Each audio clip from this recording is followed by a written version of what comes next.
What's up, everybody? You are tuned in to the Cris Ammo. Podcast, episode 147. Big Energy Monday. Hope everybody's having a good Monday morning. President's Day. Hope you're having a good day. I know a lot of y'all are off today, but for those who have to work, hey, shout out to y'all if y'all listening to us. We appreciate it.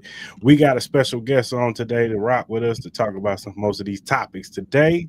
We got Trey Fraser from the Barbershop Talk Podcast. I went on these brothers' podcast a few weeks ago, talk about the Super Bowl. Now he's coming on to talk about some of these topics that we got today. Trey, what's going on, man? Hey, man, Chris Mall. Appreciate you guys having me on. I wish my co-host could be here, but, like you said, it's a holiday. Some people are working, some people are off, so he just happens to be one of those ones that's got to work. So shout out to the homie Maestro Styles, my brother, for 20 plus years. We've been doing this podcast going on 10 years now. So appreciate the invite, and I'm looking forward to discussing these topics with y'all. Yeah, for sure. What's going on, Mom? How you feeling, man? Man, I had a very interesting weekend, man. But overall, brother, I'm feeling good, man. Blessed. Definitely appreciate Trey for taking out, his busy schedule, man, to, be a part of our show today, man. So I definitely want to shout you out, my brother. And hopefully, man, your boy could definitely come on next time for sure, man. I'm sure this won't be the last time we have you guys on. Absolutely. Appreciate it. All right, man, let's get into it, man. All-Star Weekend happened, man. A lot of stuff to talk about. Now, look, I ain't gonna lie to y'all. I didn't get to watch the three-point shootout in the skills competition, but from what I see, I ain't miss anything. But I did catch the ending of the dunk contest. We all knew what's the name, Matt McClung. We knew he was good. We knew he was gonna win the damn contest. He specializes in dunk contests, and you see that, man. From the jump, he was jumping over cars and jumping over people on hoverboards and all kinds of craziness. And shout out to Stephen Castle, man. He had some pretty good dunks, but they just weren't They weren't as creative as Matt, so he wasn't gonna one him up. But hey, he had some pretty decent dunks himself. But before we get into all the games and stuff, what was your overall thoughts of All-Star Weekend? I'll start with you, Trey. Well, I think it spun a lot of questions for me. I'll start with the dunk contest because I think everybody knew Matt McClung was going to win it. I didn't think the competition was all that great. Stephon Castle actually did have a couple of good dunks there. I know people were kind of clamoring for him to possibly beat out Matt McClung, but I think Matt just had more creativity to his dunks. And so for me, this kind of spun the question around because I've been seeing a lot of people call him one of the greatest dunkers in contest history. I've seen people say he's the best dunker in contest history. I don't believe he's the best dunker in contest history when you consider the likes of Vince Carter, Michael Jordan, Nate Robinson, and a few others that have, performed some spectacular dunks. I mean, hell, Aaron Gordon, you could put Aaron Gordon on that list there.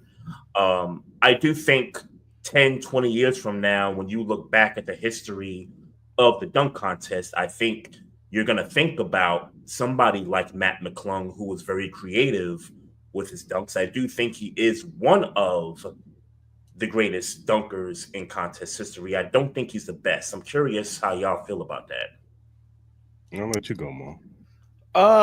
Yeah, with the dunk contest, man. Like, look, man, if you understood Matt McClung's history, I've seen this gentleman, in his high school days, man. Like, this boy can jump out of the gym. You know what I mean? I think it says a lot to win a dunk contest 3 years in a row. You know what I mean? Just the creativity, the consistency, and being on that stage, in front of, all the celebrities and, especially his peers that eventually he would like to play with. I know Mac, he's been kind of trying to, he's been having his ups and downs, trying to get into the league, going, back and forth from the G League, started with the Lakers. I think he's on the Magic now. And, he's put his, name on the map, you know what I mean? And, he has kids wearing his jersey. And I think at this point in time, I agree with Trey. Like, I'm not going to sit here and say he's the best of all time. like I agree with you. You got the likes of Vince Carter, Kobe, Mike, Zach LaVine, Nate Robinson, Spud Webb, Dominique Wilkins. The list goes on and on. Sean Kemp. The list goes on and on. Gerald Green. I don't think he gets talked about enough on how great of a Blake Griffin. Yeah, you know what I'm saying. So there's and then on top of that, I think what hurts him is not his performances, is who he goes up against. The competition. Yeah. I think it says a lot. Now if he was going up, let's say if he was going up against, Zach LaVine, the Aaron Gordons, the Ja Morants and all that stuff like that, I think you could, and he won 3 straight in a row. I have no problem people saying he's the greatest of all time just because of the competition that was, beside him. But at the end of the day, man, I think we're going to start really the whole story of this All-Star as we start going through this whole thing is pretty much this is the culmination of this past regime of All-Stars not wanting to participate in these festivities. This is the reason why we're getting the Mac McGlunns. This is the reasons when we get into the game, the Rising Stars and all that, and we get into Draymond, you know what I mean? It's going to be a representation of what they have caused this All-Star weekend to become. And I'm not going to put that on Mac McGlunn. I think he deserves his flowers. I think we should all congratulate him for saving Saturday, because Saturday was, oh my God, it was bad on Saturday. But he saved it at the end of the day, and I think we got to give him his flowers. I would, if we had to do a quick ranking, I would probably put him top 5. Definitely, just because of the consistency that he was, winning these dunk contests and the creativity, man. Those dunks were amazing. And I agree with Chris. Shout out to Stephon Castle. If this was any other year, he might have won.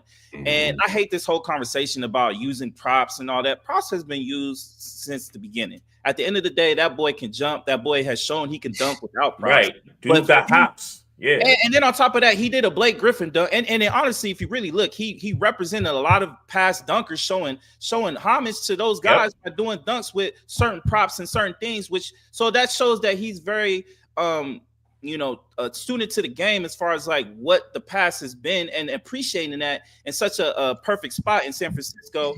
Obviously, a lot of people would love the All-Star game to be at Oracle. Steph has kind of said that with just the majestic feelings of that old building. But overall, it's been 20 plus years since the All-Star game has been in San Francisco. I think it was amazing for him, and then just for him to show homage to the other superstars who did participate in that dunk contest. I thought it was amazing and really saved Saturday.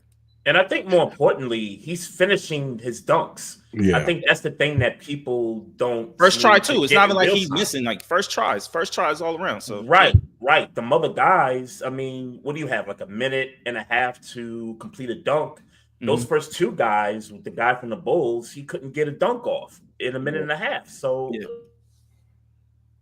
it shows a lot of salute to him that he was able to do that in that stage. Him being from a G League player to now, being in front of the limelight and being able to perform at that consistency without missing a dunk, and just, doing what he's been able and what he's grown up to become as this, flying acrobatic type of, dunker. I think that says a lot, you know what I mean? And we got to salute him. I don't think Mac McGlunn should be in this kind of I think it's unfair for him to be in this conversation of being put.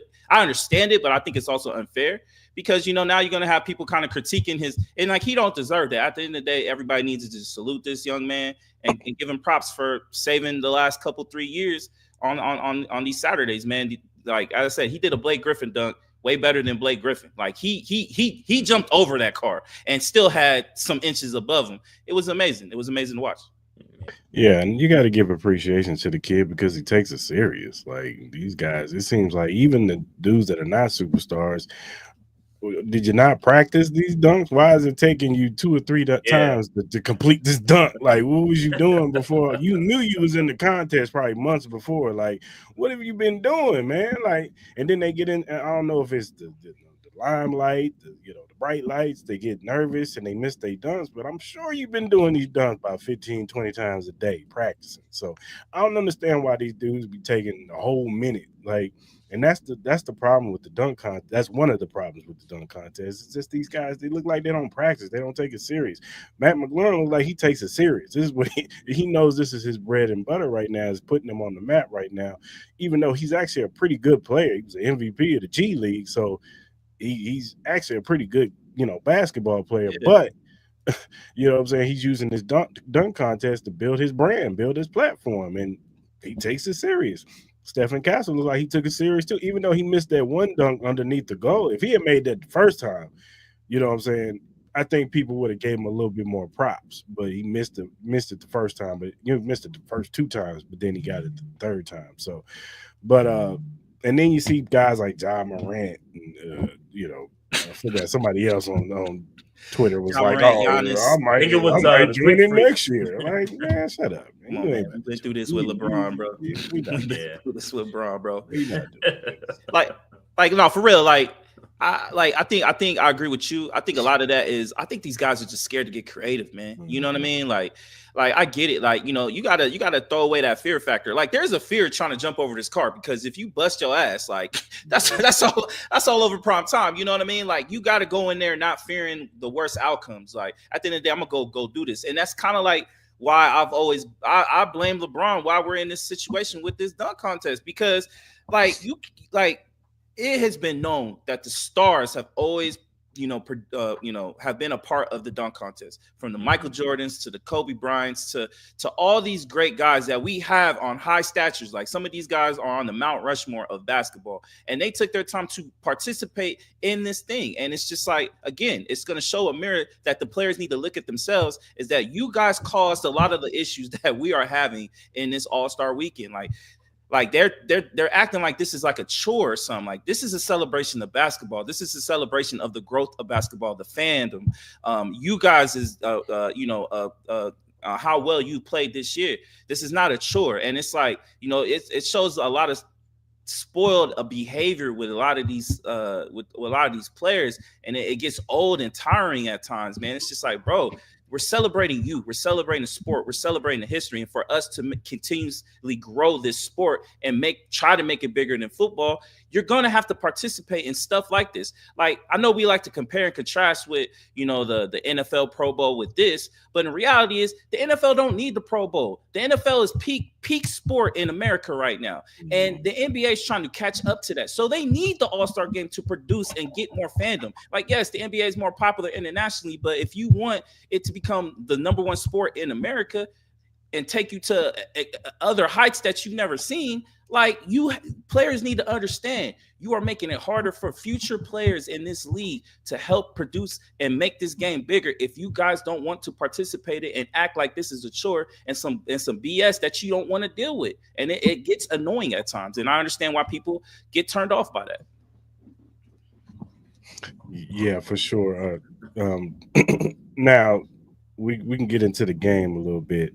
I'll go ahead and play this clip by Draymond, get y'all thoughts, and then we can talk about the game. Work all year to be an all-star, and you get to play up to 40, and then you're done. This is so unfair to Victor Wembanyama, who just took this game really seriously, Shai Gilgeous-Alexander, who just took this game really seriously. When you talk about chasing after the points records, Melo and Kobe and all these guys who've had great scoring nights, they don't get the opportunity to do that with this game. Also, we can watch some rising stars. We're about to watch the Olympic team. Now we get the treat of watching the Olympic team play against a U19 team. Come on, what are we doing? This is ridiculous. Now, Trey, how did you feel about those Draymond comments? Yeah, Draymond is really setting up for his second career right there. He's got his own podcast and all that stuff. Good for him.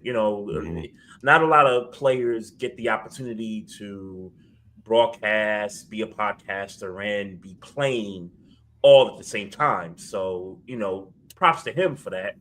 But it sounds a little bit hypocritical because he's a part of that era where dudes don't want to participate. Mm-hmm. So while we hear the message, the messenger is a part of that era. He's a part of that clique that don't want to be involved with it. So that's kind of how I see it. Like, he's right on one aspect, but on the other hand, it's like, dog, like if you're that passionate about it, or as you sound, the way you're talking right now, like, why don't you do something? Talk to LeBron, like you and LeBron are buddies. Like, talk to some of these cats and say, hey, Ja, I think you be dope in this dunk contest. Hey, Greek Freak, you would be dope in this dunk contest. Like, I think if you're gonna say that, then I think people are gonna look towards Draymond to be like, all right, let this man,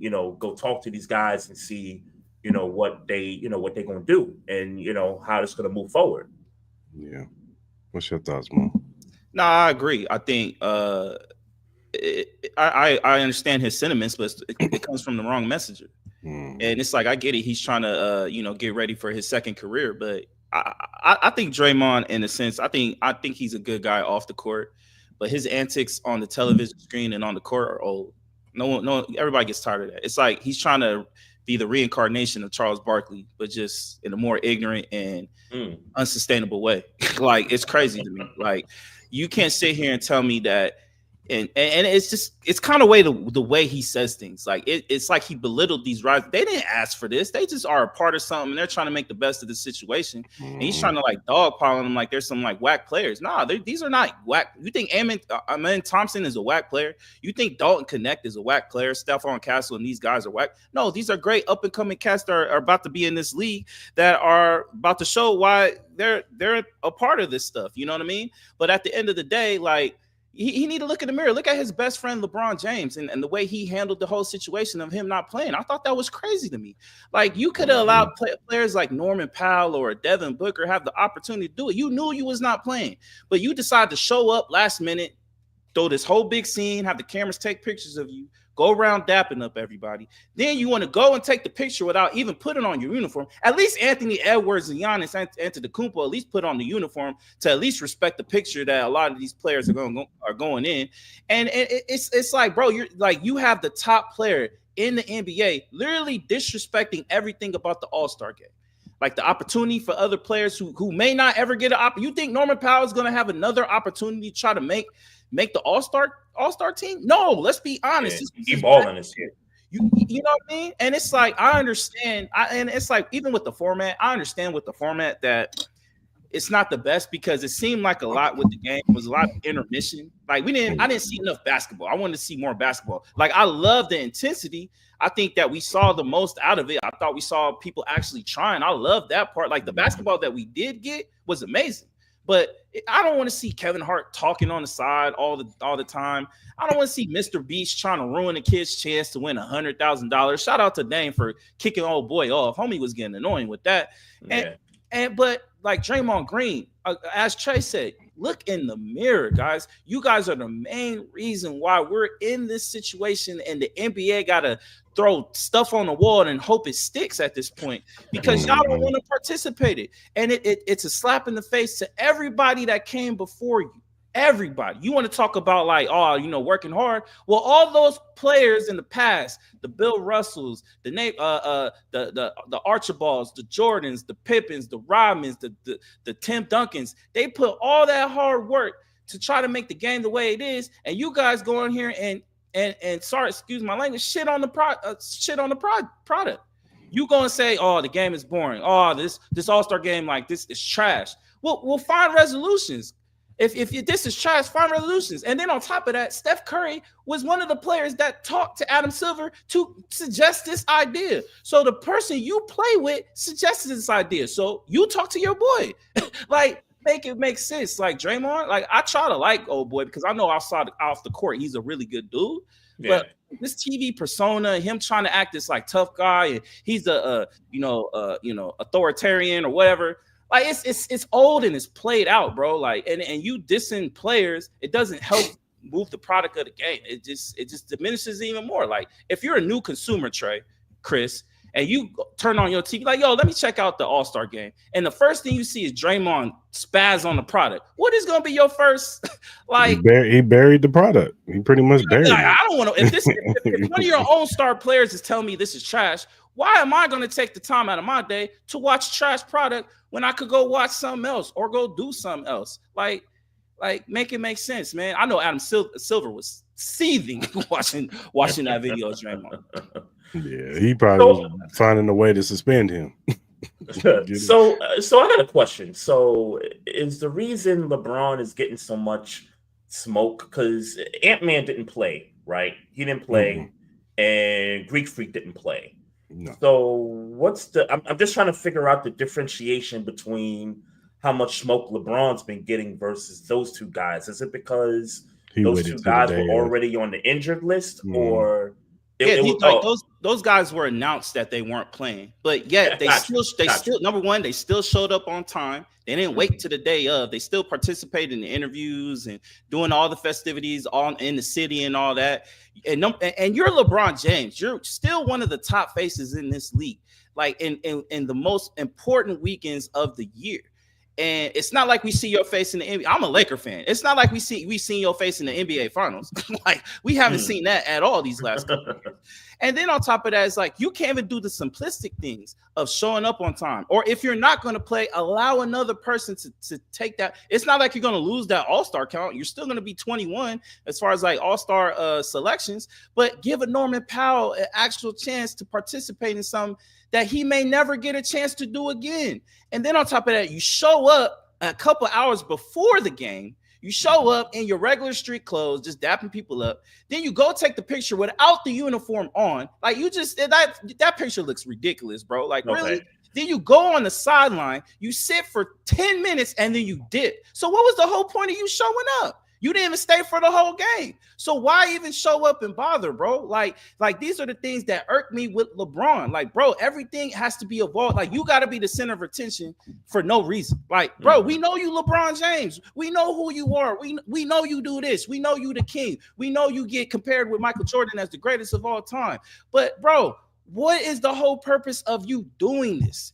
Like, it makes no sense. This looks like a me thing. Like, I just want to show up so people can see my face, and I could tell the media the day before, the day of, like 45 minutes before the game, where you have a whole bunch of fans expecting LeBron James to come and watch you play.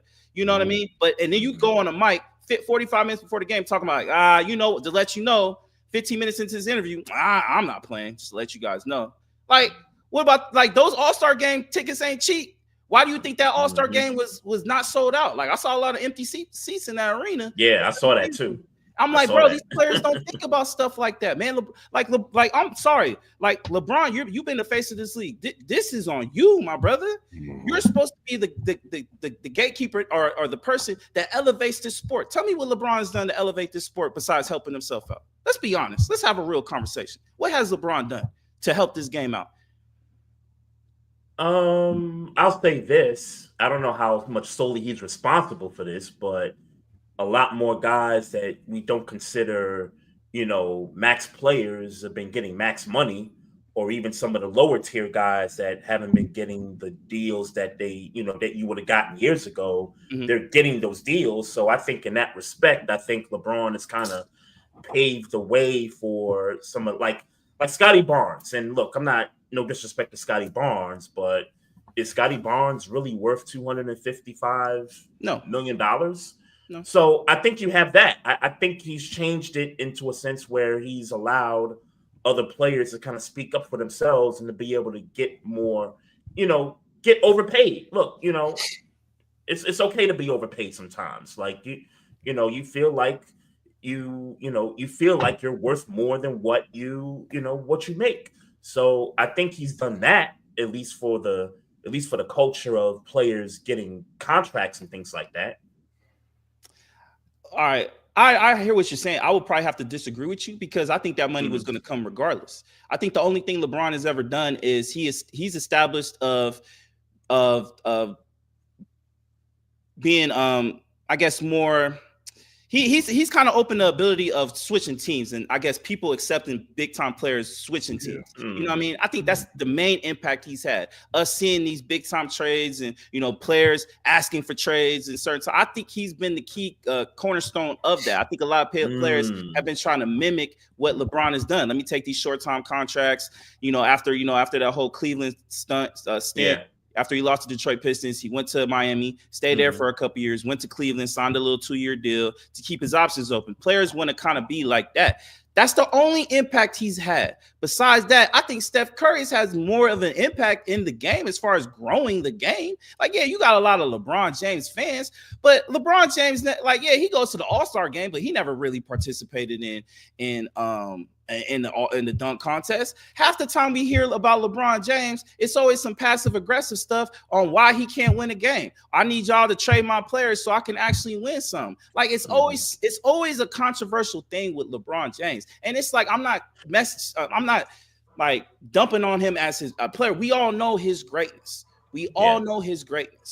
Yeah. But it's like, bro, like we need you to do more. You're the face. Just the simplicities of you showing up on time. Or if you're not going to show up, let us know so we can actually put a player in there. It's always something with LeBron where it's always about me. So two questions for you. So as a Laker fan, are you done with LeBron James, number one? And number two, how much of this, because I've heard some theories out there last night where people are saying he's boycotting the All-Star game. And I'm trying to kind of dig a little bit deeper into that theory. But how much do you think this has to do with the fact that I think a few weeks ago he came out and said that he was trying to start a league someplace overseas, I believe it was. I'm not sure exactly the location, but he came out and was like, yeah, I'm going to start my own league. And do you think the NBA kind of looks at him a little bit funny after that? Well, it's kind of weird that he started his own. I know his partner, I forgot the gentleman's name, that's actually being a part of that, where they're trying to start this overseas league.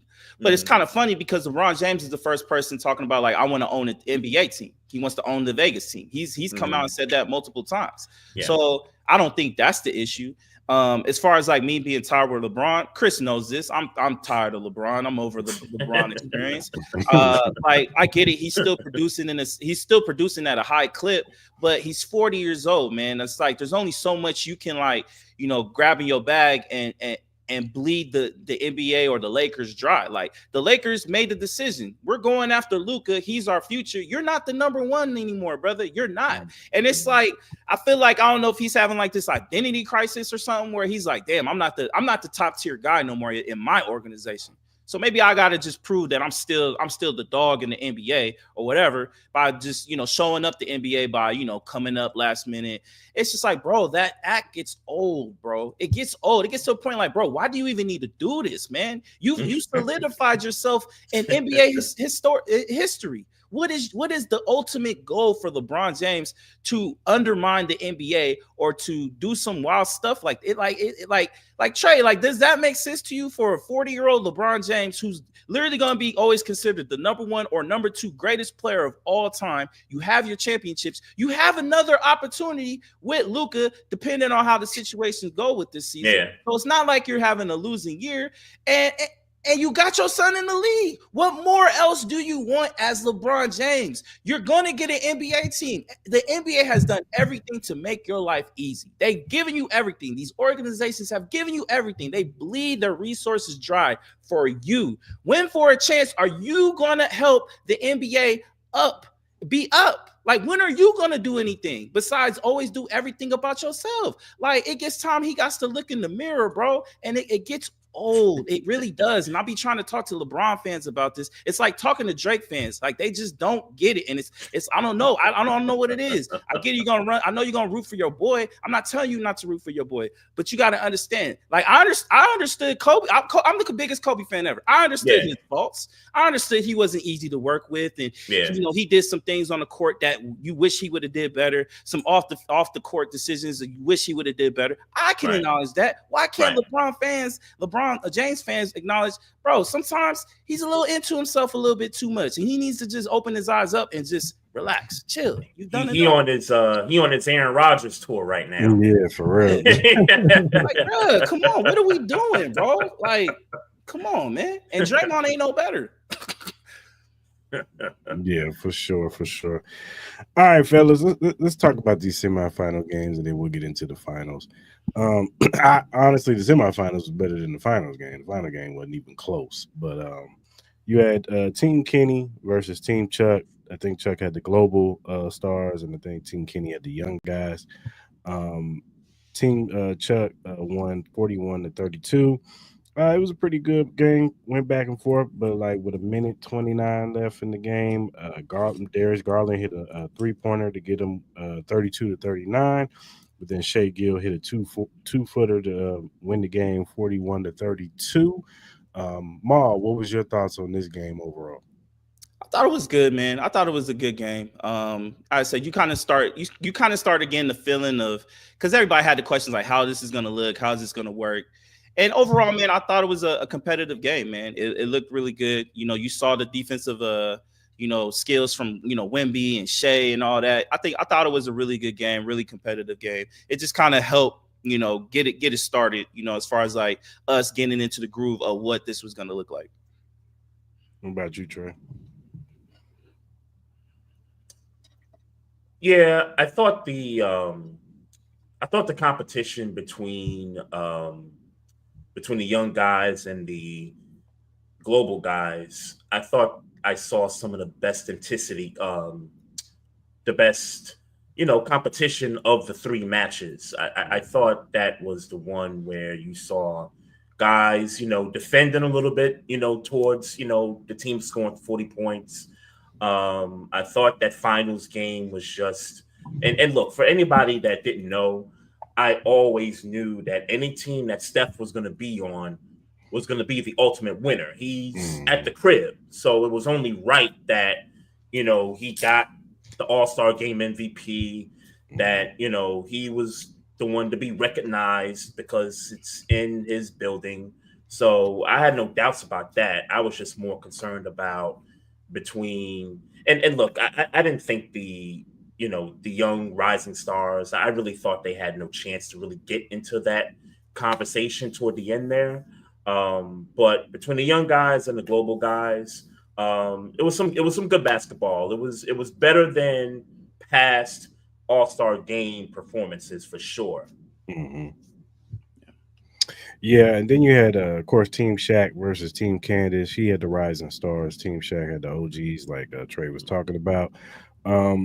It was a pretty good back and forth in this game too.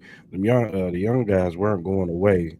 It took a Dame Lillard 3-pointer to really pull it away and seal the deal and win this game. But shout out to the rising stars, man. They came to play and they pushed those old dudes, man.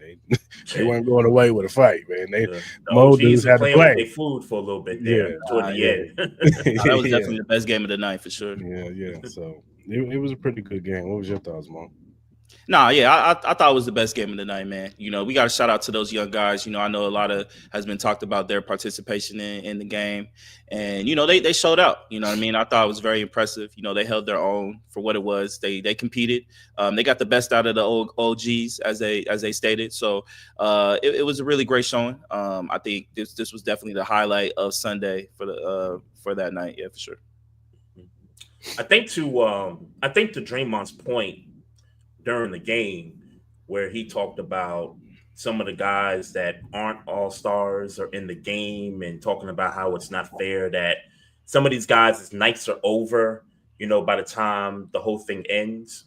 I thought Dame brought up a great idea, and that maybe instead of a Rising Stars team, maybe add a all-star snub team, where you at least get some of the guys like who's not in the all-star, like Book.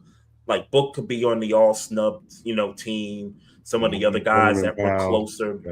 Right. Norman Powell, some of those, borderline, guys that could have made it but didn't get there. Mm-hmm. I thought that was a pretty interesting point he made.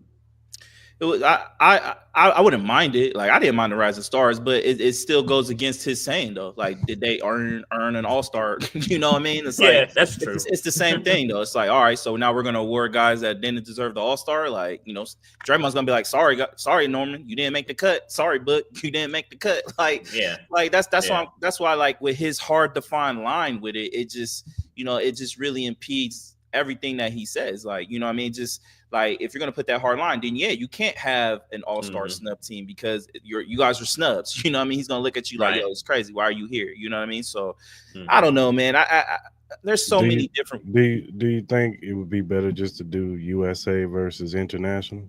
I think that's gonna be the ultimate thing that might save it. But it's like, how are you going to do that? Are you just going to do international players in the NBA? Or are you going to try to do international players from another league? Like, it has to be a situation, because then you're going to have to add more players. You know what I mean? You're going to have more all-stars. And then you're going to have to try to dig and find the international superstars that are going to be a part of the, you know what I mean? Like, so they're going to have to figure out something. I wouldn't mind them doing like kind of like a international thing where they have players from another league, like another top tier professional league over there, and bring them over and have like an all-star game. You can have a competitive game there, do 10 minutes, you know, kind of do like FIBA rules or something like that. I think that would be kind of a show, because then you're going to get the best. I think you'll get the best all-star players on the right, and then you get the best international players on the left from, you know, all the teams. You get their top 2 players or whatever top player, and then you guys go at it, and then, you know, the winner gets, you know, something. You know, I know they even try to they're even thinking about doing like a one-on-one competition. You know, I know they're trying to steal what the women did, but I don't know if the men are going to go through that. I don't know. You know they're not doing that. You know, I know. I think. Or I'm sorry, I didn't mean to cut you, but I was you good, brother. You good. I was going to say, or you could do this: still keep the 4 teams, but instead of having the Rising All-Stars team, you could still incorporate all of your All-Stars. Just trim the rosters down. You could trim the rosters. You could. Just because I think it was starting 5, and then I think it was like 2 reserves. Maybe you could, 3, right? Maybe you could reduce it to 1 reserve per team. You still have 6 players on a team. That's 24 total, which is usually the number of all-stars anyway. I think if you went that route, then I think you'll at least give the 4th team more of a chance to get to the final and eventually win it.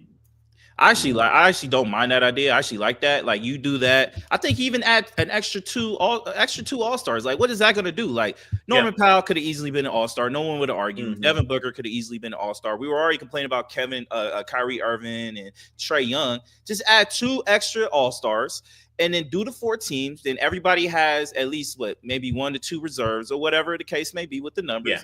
And then have the team, and then instead of 40, go to like 60 or something, because these guys aren't even playing that much. Like, do like 60 points or something like that. You have enough breaks as it is, to where they'll get enough rest, and then, you know, figure out all the ancillary pieces as far as like, you know, Mr. B stuff and Kevin Hart stuff, and I might keep it to 40 though. I disagree with you on the 60 point. I might still keep it to 40. Just because if they feel, because here's what's going to happen. They're going to negotiate, because I think players don't want to get hurt during this All-Star game. So how do you reduce the chances of them not getting hurt?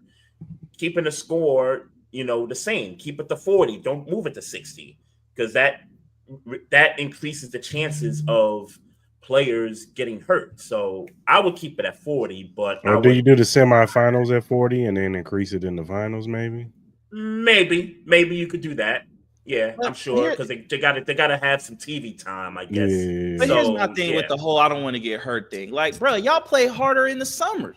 Like, what are we talking about? Y'all play hard. Like, I'm like, y'all give us y'all and 1 mixtapes in the summer, but y'all can't play, you know, a couple hours in an All-Star game when you already get a week off. It's not like you got to go back and play in like 2 days. Like, you don't got to go back until next Thursday, maybe even next Friday. You know, the only reason why the Lakers are playing on Wednesday is because of the unfortunate situation with all the fires. But I'm like, I don't want to hear anything about getting hurt. And I'm like, bro, like, y'all will be okay. Like, you know, we all go play basketball. We all go play hard. We know how many times we went to the rec, and, you know, you got guys out there trying to play like they're playing for a 10-day contract. We came out fine. You know what I mean? And we're not the best athletes in the world. We don't get the top-notch, you know, medical care. And I'm like, they will be okay. I think that excuse of them getting hurt, I'm like, bro, no. If you're going to get hurt, you're going to get hurt regardless whether it was in practice or anything like that. You know what I mean? Unless if it's like a freak injury where, like, you know, somebody accidentally rolls into your leg. Okay, I understand that, but that can happen at any moment you're playing basketball. Even if you guys are goofing around, I've seen people get hurt just goofing around. Like,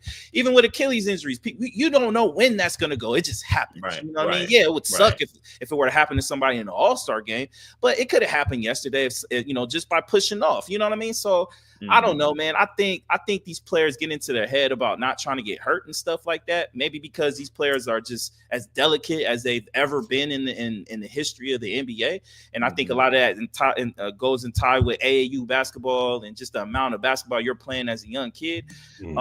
But I don't know. I can't ride with the excuse of players worrying about getting hurt. Like I think they'll be fine. So as a whole, fellas, what is the overall grade you would give All-Star Weekend, Trey? Listen, I hope we weren't gonna skip this segment without talking about the musical performances, because to me, that was my night for me, was seeing En Vogue come out. Oh yeah, they look good. Hey, En Vogue, and Maxine is back, y'all. She's back with the group, and they got to figure out a way to get Dawn back. I don't know, what's going on there, but they get Maxine back, so you never say never, right? Right. E40 Too Short, Sweetie, Raphael Sadiq, one of the greatest, producers out there of R&B and everything. I love that they brought all the Bay Area homegrown artists out to do their sets and whatnot. So that was dope for me. Yeah. I would give it a C, just because the Kevin Hart stuff. I'm sick of Kevin Hart as at this point in his career. I am so sick of Kevin Hart at this point in his career. It's like, we know you're a comedian, we know you, but you're funny and all that, but I don't know. I don't find him as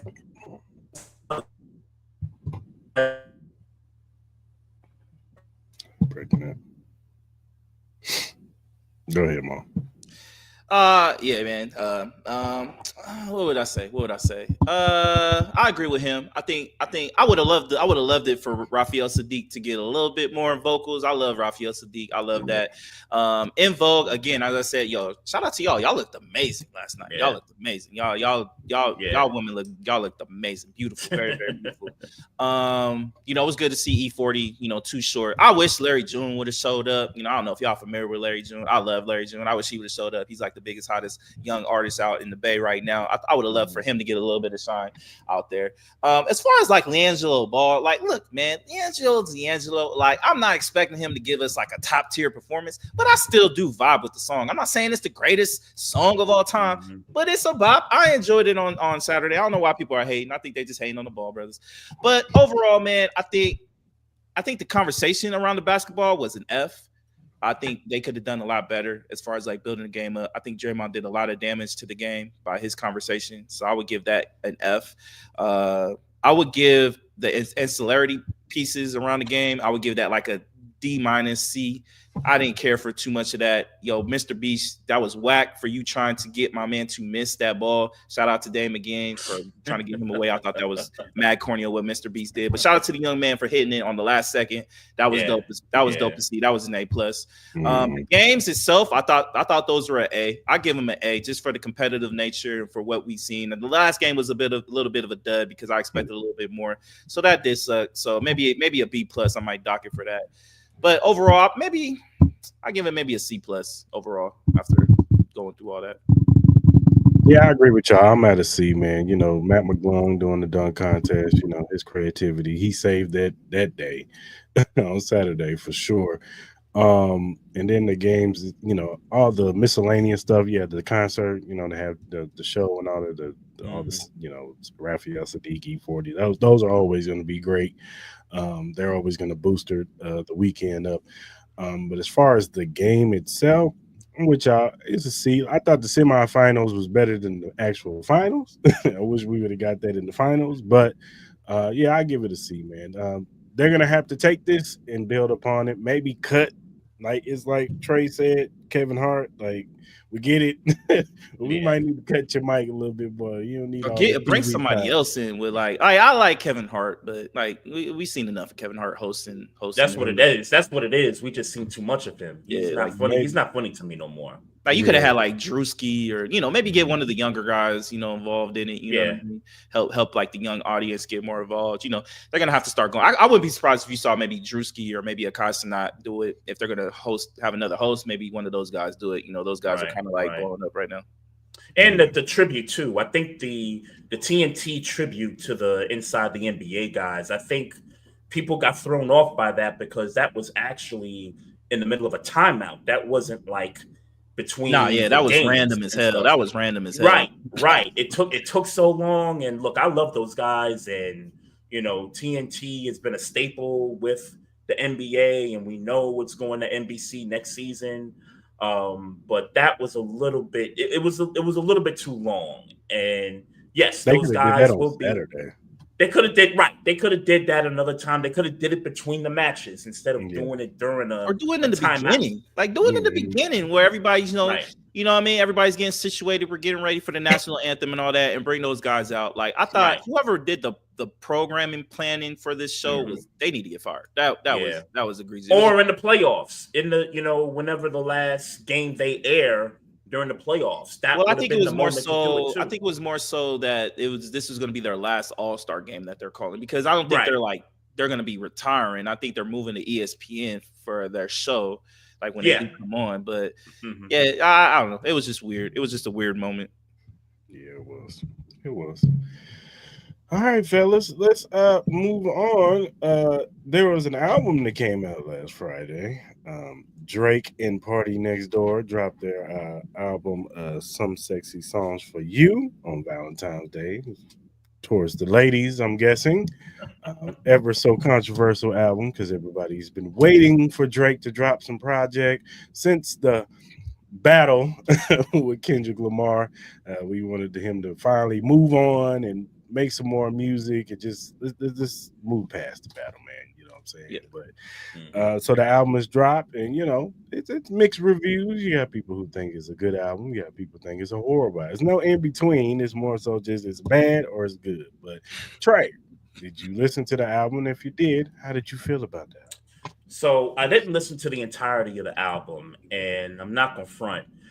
I thought it was going to be a while before Drake came back out with an album after the whole, Kendrick and Drake beef and all that stuff. Kendrick just kind of put the exclamation point on the Super Bowl performance. And I just thought, Drake is probably going to take him some time before he, come back out with another one. But bam, he comes right back out. So I'm always fascinated by, these new songs that come out and the samples and the way these artists pay homage to the old school and whatnot. But him giving homage to Aaron Hall's I Miss You on Give Me a Hug toward the end of that track, I thought was pretty dope to do that. So I'll just say that, because that was one of the ones that kind of caught my eye, but I haven't really listened to the full entirety of the album, so I can't really put a grade on it. But I always appreciate when guys kind of go back into the bag of,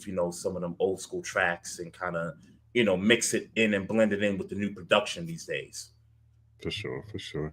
Maul, now we had our side conversation about this album, but to the people, man, how did you feel about this album? This was a big. All right, let me say that. Look, man. I love Party Next Door. I like Drake. I know if people aren't familiar, you know what I mean? Like, we understood why Kendrick won. We thought it wasn't close. We get that. We've moved on. This has nothing to do with Kendrick, what I'm saying. But this album was his worst project I've ever heard in my life. Like, I don't know how anybody's telling me that this project is good. Like, there are certain songs that I do like. Raining in Houston was cool. I like the second part of Crying in Chanel. I like that second half of that song. CN Tower was okay. But, people trying to throw Nokia in my face is crazy. I think that song is trash. I think that song is terrible. It sounds like a weak TikTok bop. It sounds terrible. That Meet Your Padre is the worst song in rap history. I think that is crazy. It's just like we're getting all and the mixing was horrible. Like it wasn't enough party. I low-key thought the best song was the party song, Deeper. I thought that was the best the song in the whole album. And then on top of that, it's just like you keep saying Drake. Drake keeps telling us that he doesn't care about the battle. He doesn't care about Kendrick. He doesn't worry about any of that stuff. But time and time again, he disproves his own saying. Like he contradicts himself by suing, by going on a tour the day of the Super Bowl. And now you got songs on here where you continuously talk about the Kendrick Lamar situation. And then on top of that, when you actually talk about the Kendrick Lamar, you don't actually talk about Kendrick. When you actually talk about Joe Budden, you don't actually talk about Joe. You do subliminal shit. And then you talk about said female co-host. There's always a female you got to involve in that. And then you kind of bring it in together to like make it sound like, you know what I mean? Like I got your chick. Like, bro, like it just makes no sense. I think this album is people are trying to force. I think a lot of Drake fans are trying to force themselves to like it.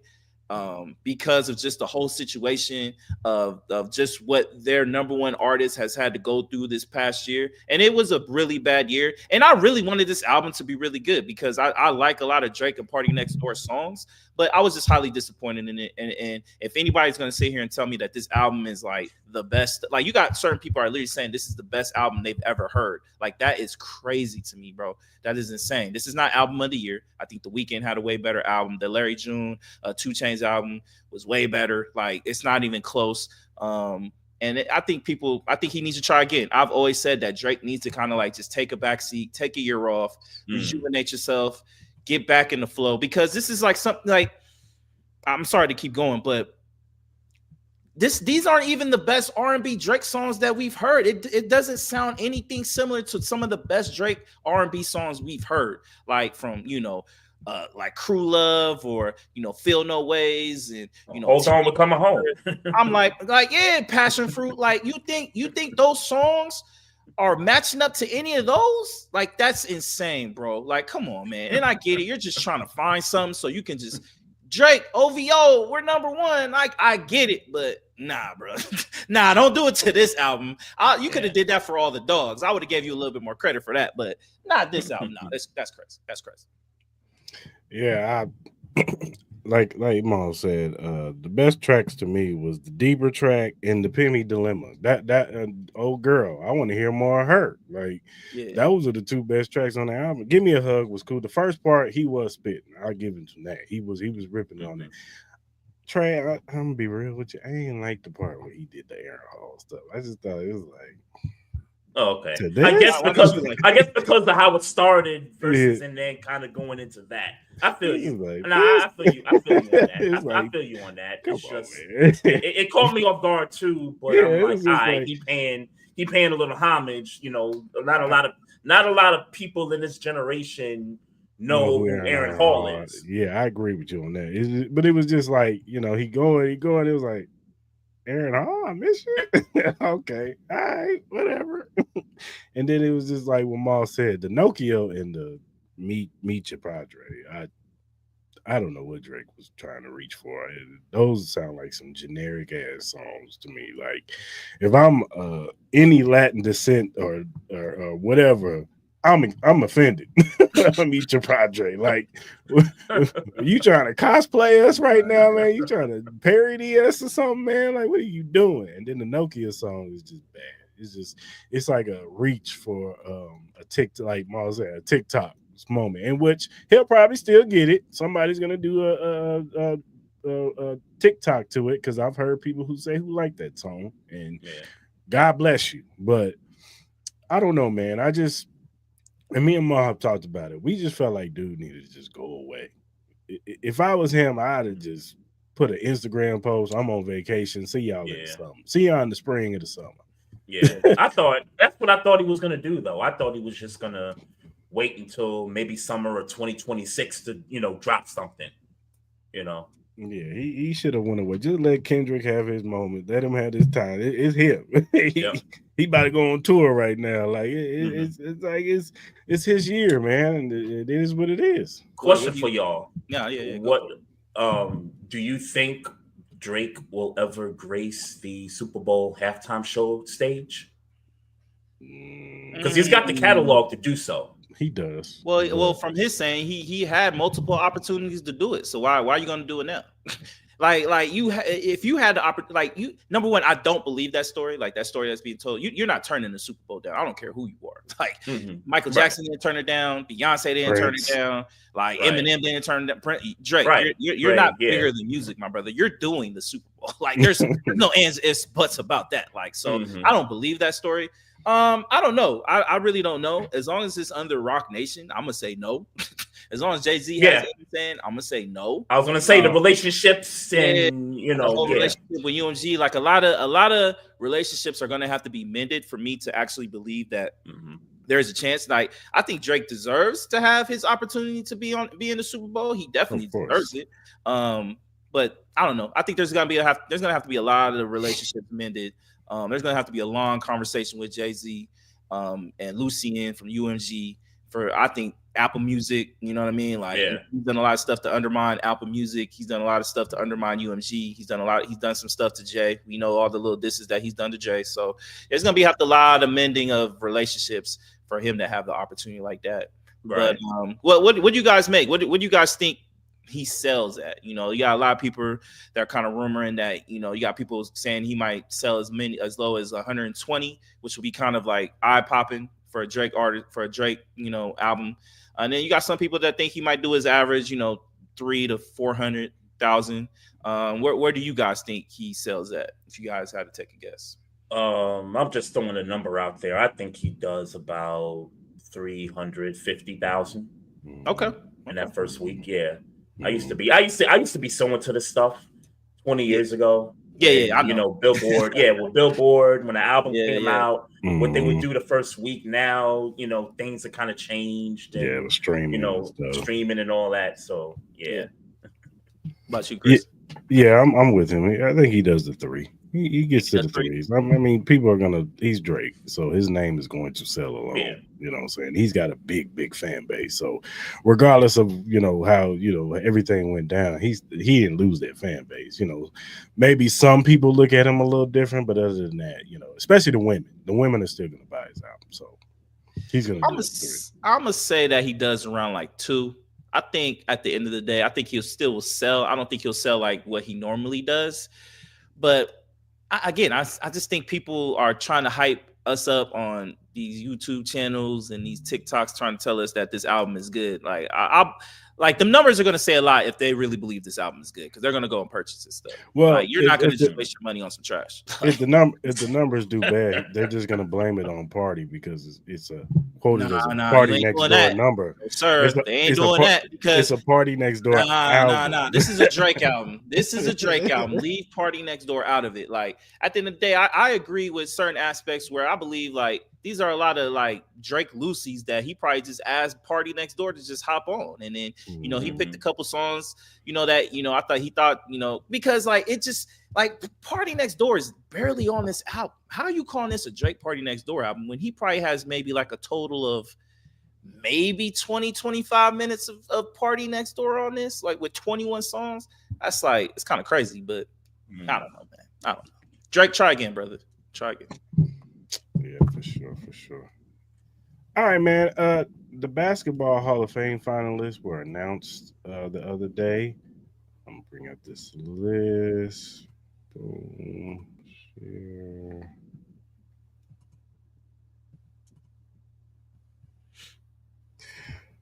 So you have Carmelo Anthony, Danny Crawford, which is a referee, Billy Donovan, coach Mark Few, Dwight Howard, Marquise Johnson, Jerry Welsh, and Buck Williams. And then you have for the women, you have Sue Bird, Maya Moore, Jennifer Ozzie, Sylvia Fowles. Then contributor finalists, you have Mickey Arson, Tal Brody. Women's veteran finalists, Molly Bolin. And then international finalists, you have Dusan or Kovic. What are your guys' thoughts on this list? How are you feeling? Is this a correct list? Trey. Congrats to the names that are shown there. I got to be honest, and maybe I need to go back to previous years, but referees getting the Basketball Hall of Fame. I didn't know they was getting in the basketball. That's a thing. Like, I gotta go back and do the research on that. Yeah. But the names for me, if you're asking me who's like automatic locks, like first ballot locks, it's obviously Melo. I mean, come on now. I gotta, give it to my boy Melo here. Sue Bird and Maya Moore are first ballot locks for me. And Dwight, and a lot of people are going to laugh at this, but Dwight Howard I've always said he was a Hall of Famer. 2 finals appearances. He did win one, even though he wasn't the focal point on the team. He did get to one. He won a championship. He was one of the best big men for about a 5-year stretch. So, Dwight, to me, I think he gets in on the first ballot. Like I said, congrats to the rest of those that are there. Billy Donovan obviously goes back to the back-to-back Florida championships with Al Horford and Joakim Noah, so I can understand him being there. I don't know that that's first ballot type stuff, given his time in the NBA hasn't been all that great with Chicago, and for a while there with OKC. I think those are the 4 names for me: Melo, Dwight, Sue Bird, Maya Moore. For me, would be first ballot locks there. What you got, Mom? Like the 2008 US, is that the whole team? Like what the 2008 USA basketball redeem team? Like the whole team is getting in? Like, I guess so. All right, that's an interesting one too. Yeah. I didn't know they did whole teams. Like, I didn't know that. All right, that's interesting.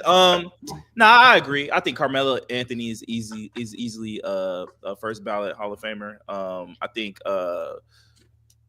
like Mark Few and Billy Donovan, especially in the college basketball, I think they really deserve it as well. Dwight Howard.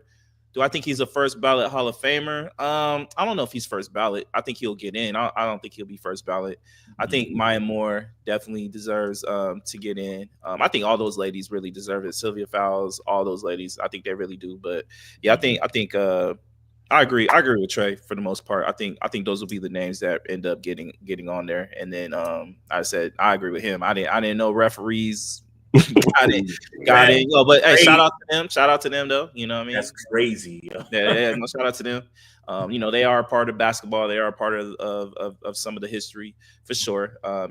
Joey Crawfords and all that. So yeah, man, congratulations to all the finalists though. Much deserved for all of them. And hopefully every one of them has the opportunity to get their name called and walk on that stage and tell their story and be ingratiated into the Hall of Fame. Yeah, man, I agree with y'all, man. Melo's definitely the one that's going to stick out for the men.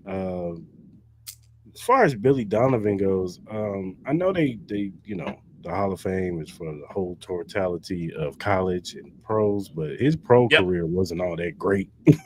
Like, he should get into the college Hall of Fame, but as far as this Hall of Fame, I don't know. But anybody can get into the NBA. It's basketball. It's just basketball. Yeah. So I guess he can get in. I mean, like I said, he was back-to-back national championships with Florida. So I'm not mad at it. As far as Dwight Howard goes, do I think it's first ballot? No, but will I understand if he gets in? Yes, I would, because he had a time where he was a big time superstar. Mm-hmm.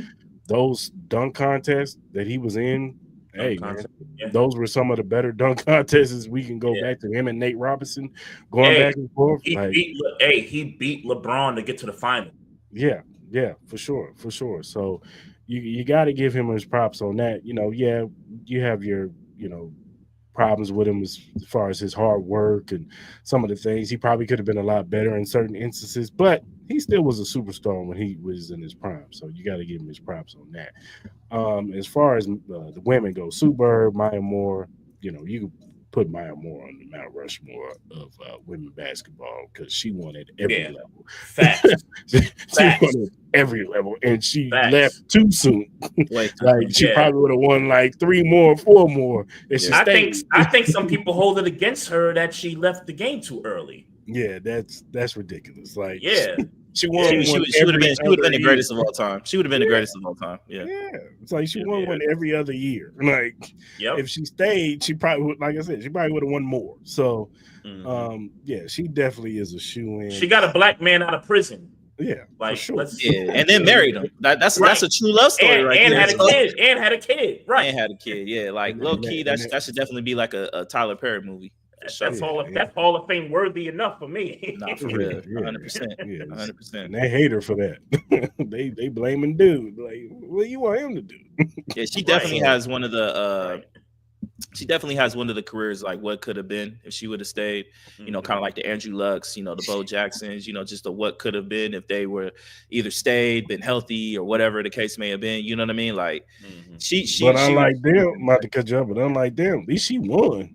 Right. She she did. That's what I'm saying. Like, just imagine the greatness that she would have. No, I hear you. Like, you know what I mean? Like, it would have been on some like, and she won in college too. Like, it would have been some stuff like the questions would have been like, is anybody ever gonna be able to catch her in the women's game as far as like being that great? Like, that's how amazing Maya Moore was for sure. Yeah, for sure. So, but any of those women deserve to get in there. But Maya Moore for sure. I think all 4 of them really deserve it. Jennifer Azizi, she was amazing. Sylvia Fowles, amazing. Obviously, we all know Bird. Like Sylvia Fowles, Sylvia Fowles was nice. Yeah, because she was on them teams with Maya Moore. So, that's right. But Sue Bird and Maya Moore will probably be the shoe-in. Sylvia probably might get in too, but she might.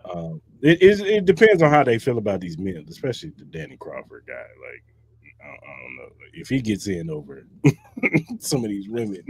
I don't know. Yeah, that's crazy. Like Trey said, we gotta do our research to see. That is the referee though, right? He is a ref, right? Danny Crawford? Yeah. Okay, yeah, he is. Yeah.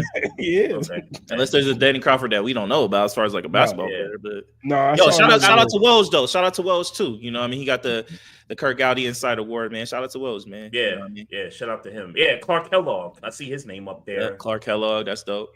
Yep. Like that. For sure. All right, fellas. Let's drop these. All right, Ma. Let's do our BetUS Short 5 picks, man. Let's do it.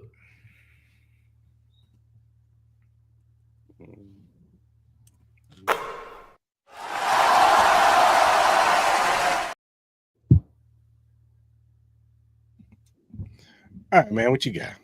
I like that new sound effect. I didn't know. I know you would. I knew you would. Hey, that's fire, my boy. All right, man. Look. I'm not gonna lie to you, bro. It's pretty dry. No NBA for a couple of days, but we do got some college basketball. So I did 2 from college. I got Duke -14 against Virginia. We all know Duke is just out here demolishing Cooper Flagg, the #1 pick next year. So I got them -14, and then I got Arizona plus 1.5 over Baylor. So those are my 2. Yeah, I got the same thing. I got Duke -14.5 over Virginia, and then I took K-State money line over Utah. And then on the women's side, I got Notre Dame -9.5 over Duke. Big game tonight. Yeah, big game. Yeah, and then I took Rutgers -3.5 over Northwestern. So those are my picks for the day. If you go to any of our social media platforms, you'll see the BetUS link. You click on it, you sign up. New users only. You sign up, you put in the promo code 125, you get 125% signing bonus plus 10% gambler's insurance because they got other things on their website.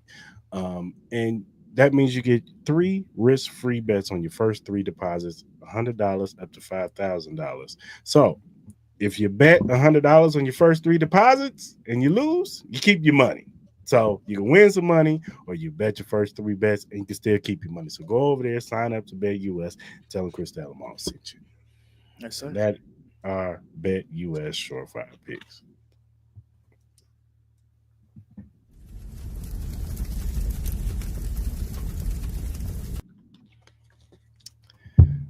All right, fellas.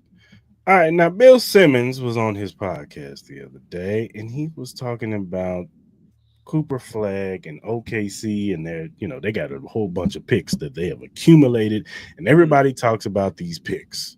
So this is what he said on his podcast the other day. What are they going to do with all these picks? Could this be the year that they take that 7th, 8th, 9th Philly pick, if that's the pick, add like 8 picks to it, and just say, give us Cooper, Flagg?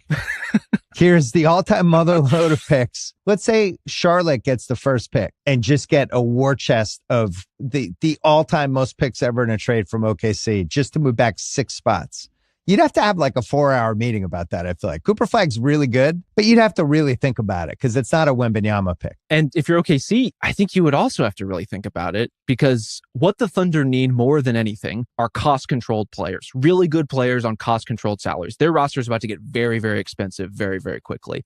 If you could have 4 cost control years of Cooper Flagg as you are contending with the rest of this roster, if he is as good as advertised, he might be the single most attractive piece to the Thunder for exactly that reason. So, what are your thoughts on that proposal, Maul? If I'm the Thunder, I would do it. Like it also depends. Like I think the Thunder. There's either 2 ways they can go. Either they use their picks on like a Kevin Durant or somebody of that nature. I don't think it would cost 8 picks, but probably maybe like 2. You know what I mean? And you still keep the rest. But if you want to keep the youth, man, I don't mind it. Like they have a whole bunch of first round picks that they can use. You got Shai Gilgeous. You know what I mean? You got Jalen Williams. You got Chet Holmgren. You got Isaiah Hartenstein. You got all these guys. I agree with Bill. Like, what are you going to do with all these picks? Like, you know what I mean? Like, you might as well go use it because the time to win is now, and you got the future. Like, Cooper Flagg will be there, is there to win for the now and for the future. I love Cooper Flagg's game. I wouldn't mind it. Now, I know 8 first-round picks sounds insane. I know it sounds insane. But, hey, man, when you got a lot to play with, you got a lot of money, the money to throw away, I say go for it. I'm not mad at it. What do you say, Trey? If the Dallas Mavericks were smart and said, hey, instead of just calling the Lakers, let's just put him out on the market, on the trade market, I would give up 8 picks for Luka Doncic, right? I would do that for that type of a player, not Cooper Flagg coming out. That's revisionist history, brother. We're talking about the future. We're not worried about the past. I ain't trying to get on your Lakers or nothing, man. He's a Laker, brother. He's a Laker, my brother. It's nothing against the Lakers. I know. I'm just messing with you. I'm messing with you, bro. It's more about Dallas and their incompetence. I don't get it, man. I don't get what's going on with them. But if I'm OKC, I'm not sure I do that. I'm not sure. And the team he mentioned, Charlotte, which I know they have one of the worst records in the league. I'm not even sure Charlotte would be smart enough to even trade back. You know what I'm saying? So I wouldn't do it. If anything, OKC, what they should do with those assets, I would be listening out for current guys that are in the league that might be getting a little weary of their situations, like a Greek Freak. Now, I don't think you give up 8 of them for the Greek Freak, but he's still one of the best players in the league. I would use those assets on current players that may be looking at the current situations and saying, okay, it's time for me to get up on out of here. Like that's what I would be doing if I'm OKC. I understand the point about, players currently on the roster starting to get expensive, and we know OKC is not necessarily the place to want to be long term because of the market size and because there's other bigger cities that, players want to play for. So I know there's a fear factor there, but if you're going to want to try to regurgitate, players coming in and out, I would rather it be for somebody that's proven versus somebody that has to prove themselves. Do you think that instead of the 8 picks, do you think it would be easier to just do like a couple of the picks in a player? For Cooper Flagg? Yeah. Probably, yeah. I might go that route. I'm not giving up the whole 8 like Bill Simmons was talking about, but yeah, I would see whoever has the number 1 pick. I would see what they would, But how they let would me respond ask you, to that. it's like a billionaire. Like, okay, like I'm giving you 8 picks, but I still got 6 in the tuck. Like, what are we talking about? And then on top of that, I got the best young team in the league on small contracts. Shea is not even 25 yet, I don't believe. Right. Jalen Williams is young. Chad is young. You put Cooper Flagg on this. Okay, yeah, I'll give you 8. And then I disagree. I think Charlotte takes that running away. I think they should. They should. 8 first-round picks, including some of the picks that you're talking about giving me. Right. Absolutely, we suck. Now, how Charlotte uses those picks, that's another story for another day. But yo, I think I understand your premise. Like, you would, if you're going to give up 8 first-round picks, like, you would rather give it to a player that's going to produce. You know what I mean? I get it. I get the Giannis situation. I totally understand that. Now, do I think Giannis wants to go to OKC? I don't know. I don't know how he feels about that.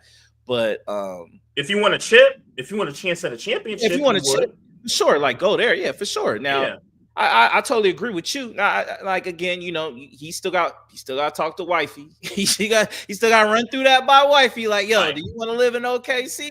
And we all know most situations. I don't know. Milwaukee, yeah, I would still pick Milwaukee over. Like, look, if you had OKC. OKC in New York City, I think Giannis will probably take the New York City because I think he wants to be in a prime market. Oh, I'd love that. That's just going to explode his stardom. Or if he goes to New York, he's just going to be the number 1 guy in the league, low key. I would love that. Him and Luka, you know what I mean? So, I think the Thunder. I think it's going to be a real interesting conversation, especially to see how the Thunder do this year. Now, let's say the Thunder win the NBA Finals. Would they be willing to do that then? I don't know. Maybe they'll be like, yo, we got a good team. We're up and coming. We can use these picks for something else. As like, let's say Jalen Williams becomes too expensive. We got to let him go. Then we could try to, bring somebody in here or maybe a new future talent down the line that might be coming up. Maybe we can use it on that situation. I think it all depends on how OKC does this year. Now, if they look and they're like, yo, we're a Cooper Flagg away. Like, yes, he's young, but we know my man's going to be one of the the top 25 players in the league in the next 2 years. I'm running those picks. Like, I don't think it's going to cost 8 first-round picks because obviously the OKC Thunder have, I forgot what pick that they have that's going to be in the top 10. Right. But let's say it takes 4 or 5. Like, I'll run you those 4 or 5 and I'm not sure because as I said, I still got 8 in the tuck that I can use for whatever I want. Yeah, it's one thing about OKC over the years post Kevin Durant is that they've still found a way to maintain competitiveness even during the Russell years when it was just him, and even when they got Paul George for that year and a half and it didn't work out. And I know they've had a couple of down years in between that, but that's one thing about OKC is that they know that they're not a very attractive market, metropolitan area wise, but they know they got to figure out to manipulate assets to be able to get talent, and they've done a great job of that. I think Kevin Durant should strongly consider asking for a trade to Thunder. I think that would be a great story for him. You know what I mean? Like, go back to where you were drafted and bring a championship home. You know what I mean? I know Kevin Durant. I know he says he doesn't care about what people talk about his legacy, but I think he does to a certain degree. Like, he does. He's a very smart individual, man. And I know he's a very prideful individual where he's not gonna say it, but I think deep down he still cares about the perception of he has in this league. He's always going to be he's a tremendous talent. He's definitely a first ballot Hall of Famer. But I think it would be a great story for him to go back to the OKC Thunder and help those young Bucks get a championship, especially if they can't do it this year because they're the clear-cut favorites in the West, and I don't think it's close. Even with my Lakers, I don't think it's close. Yeah, for sure. All right, fellas. If you are a RedZone watcher, Scott Hanson is the voice that gets us through every Sunday when we watching all whatever games is on that day. But it seems that his contract is up and he is possibly leaving RedZone. And I ask you fellas, is this a bad thing? Who can you see replacing him, or do you see him coming back? Trey. I don't watch enough RedZone to really, get the feel for how much of an impact he's meant to RedZone. I know there's a lot of other folks behind the scenes that really do a great job of going from one touchdown play to another touchdown play during those games, especially those 1 o'clock windows and the 4 o'clock windows. But if he leaves, then hopefully it's for bigger things, moving ahead. Scott Hanson, I'm in the Baltimore area. Scott Hanson used to work for the local sports regional network here when it was called Comcast Sportsnet back in the day. So I know a little bit about Scott Hanson and his time here. But if he decides this is his time, then congrats on a great run. RedZone is definitely one of those entities that has become very popular, especially when you don't live in the market where your favorite team is. There's a lot of that, going on. So, congrats to him if this is, his final run. What you think, Mo? I do watch a lot of RedZone. So Scott Hanson is the face and the voice of RedZone, but am I gonna miss him? I don't know. At the end of the day, I'm there to watch the games. You know what I mean? I appreciate the play-by-play, but this is not like Kobe going into retirement, or like Michael Jackson retiring from music or anything like that. It's nothing like that. I think it's we wish Scott Hanson the best, and wherever he goes, I know he's going to be in our faces in some kind of capacity with football, whether it's NBC or whatever station or whatever programming he's going to switch to. But I think RedZone will be fine. As long as they get a personality that can kind of match that. I think there's plenty of guys that could probably step in and do the job. Hey, if y'all want to hire your boy, me and Cris can go do some, sure Trey put his hat. I'd watch it. I'm sure the Barbershop Sports Talk will put their hat in the name if they had an opportunity to. Hey, we all for it. So, hey, look, man, shout out to anybody who has the opportunity to do that. But at the end of the day, I agree with Trey. Shout out to Scott Hanson for everything that he's been a part of with RedZone, and wish him the best and whatever he does. Yeah, I agree with you guys, man. At the end of the day, we're there to watch football. We're here to watch the games. We ain't here to listen to Scott Hanson all day. But he's really good at his job. But he gets us through to each game. Yeah. We're gonna go to this game. We're gonna we'll pause it right there and go over here. He's good at that, but I'm sure they can find somebody else to do that. Yeah, I think one of the things interesting that I've heard him say one time was the amount of bathroom breaks that he doesn't have. A lot of time to do. So his preparation before that 6-7 hour window, he can barely take any bathroom breaks. That's how much of, dedication and preparation that he's got to put toward it. So I'll just leave it there. Yeah, because one game goes off, he got to go to the next game. Next. Right. It's just keeping up at that momentum. There's always there's times where I remember it was I think it was earlier this year, there was literally 4 or 5 touchdowns, right back to back to back, you know what I mean, right in the beginning of the game. And it could get pretty hectic. Obviously, once you get into the second half of the games, it's a little bit slower. It's a lot more fill-in time because, there might be only 3 games going on in the afternoon. But man, Scott Hanson is amazing. He definitely has one of the more distinct voices of football, where it's just when you hear Chris Berman's voice, that's football. When you hear John Madden, you know what I mean. I think he's up there as far as the voices of football, and they're very distinct voices where you'd be all right, football's here, we're ready to go. You know what I mean? He's definitely the Kevin Harlan's. Yeah, for sure. Definitely not Tony Romo. Anyway. Here we go. Why you don't like Tony, bro? He ain't that bad, bro. Tony is terrible, man. He's not that bad. Shut up. All right, man. Let's do our NFL off-season outlook. We're going to do the AFC North. We're going to start with the Ravens and the Steelers on Wednesday. We'll do the Browns and the Bengals. Trey, you in the Baltimore area? Yep. You're a Ravens fan, right? Yes, sir. Talk to me. You talk to us. What are you looking for the Ravens to do to get over the hump next season? Well, I do think that they need to go ahead and just trade Mark Andrews. And yes, the loss still hurts. It was his fault that we couldn't beat Buffalo in the playoffs with a drop 2-point conversion and a fumble in the middle of the field and a drop pass prior to that. I think they need to find a way to do something there. Isaiah Likely, I love him. He can block, he can, stiff arm you, he can score, he's fast, and he'll be cheaper. So I would, if I'm Eric DaCosta, thank you, Mark Andrews, for all the years you put in. Definitely when you talk about tight ends in Ravens history, along with the Todd Heaps, Mark Andrews is definitely up there with him and a couple other guys.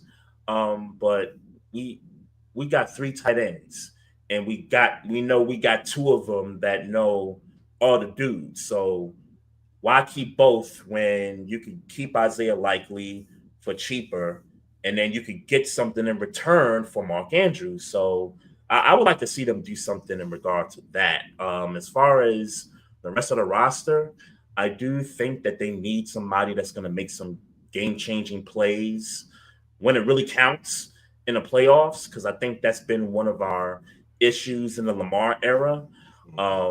Whether that's pass rush, that's one of the areas where, we got some good pass rushers, but we don't have that one dude. Like, we don't got a Chris Jones.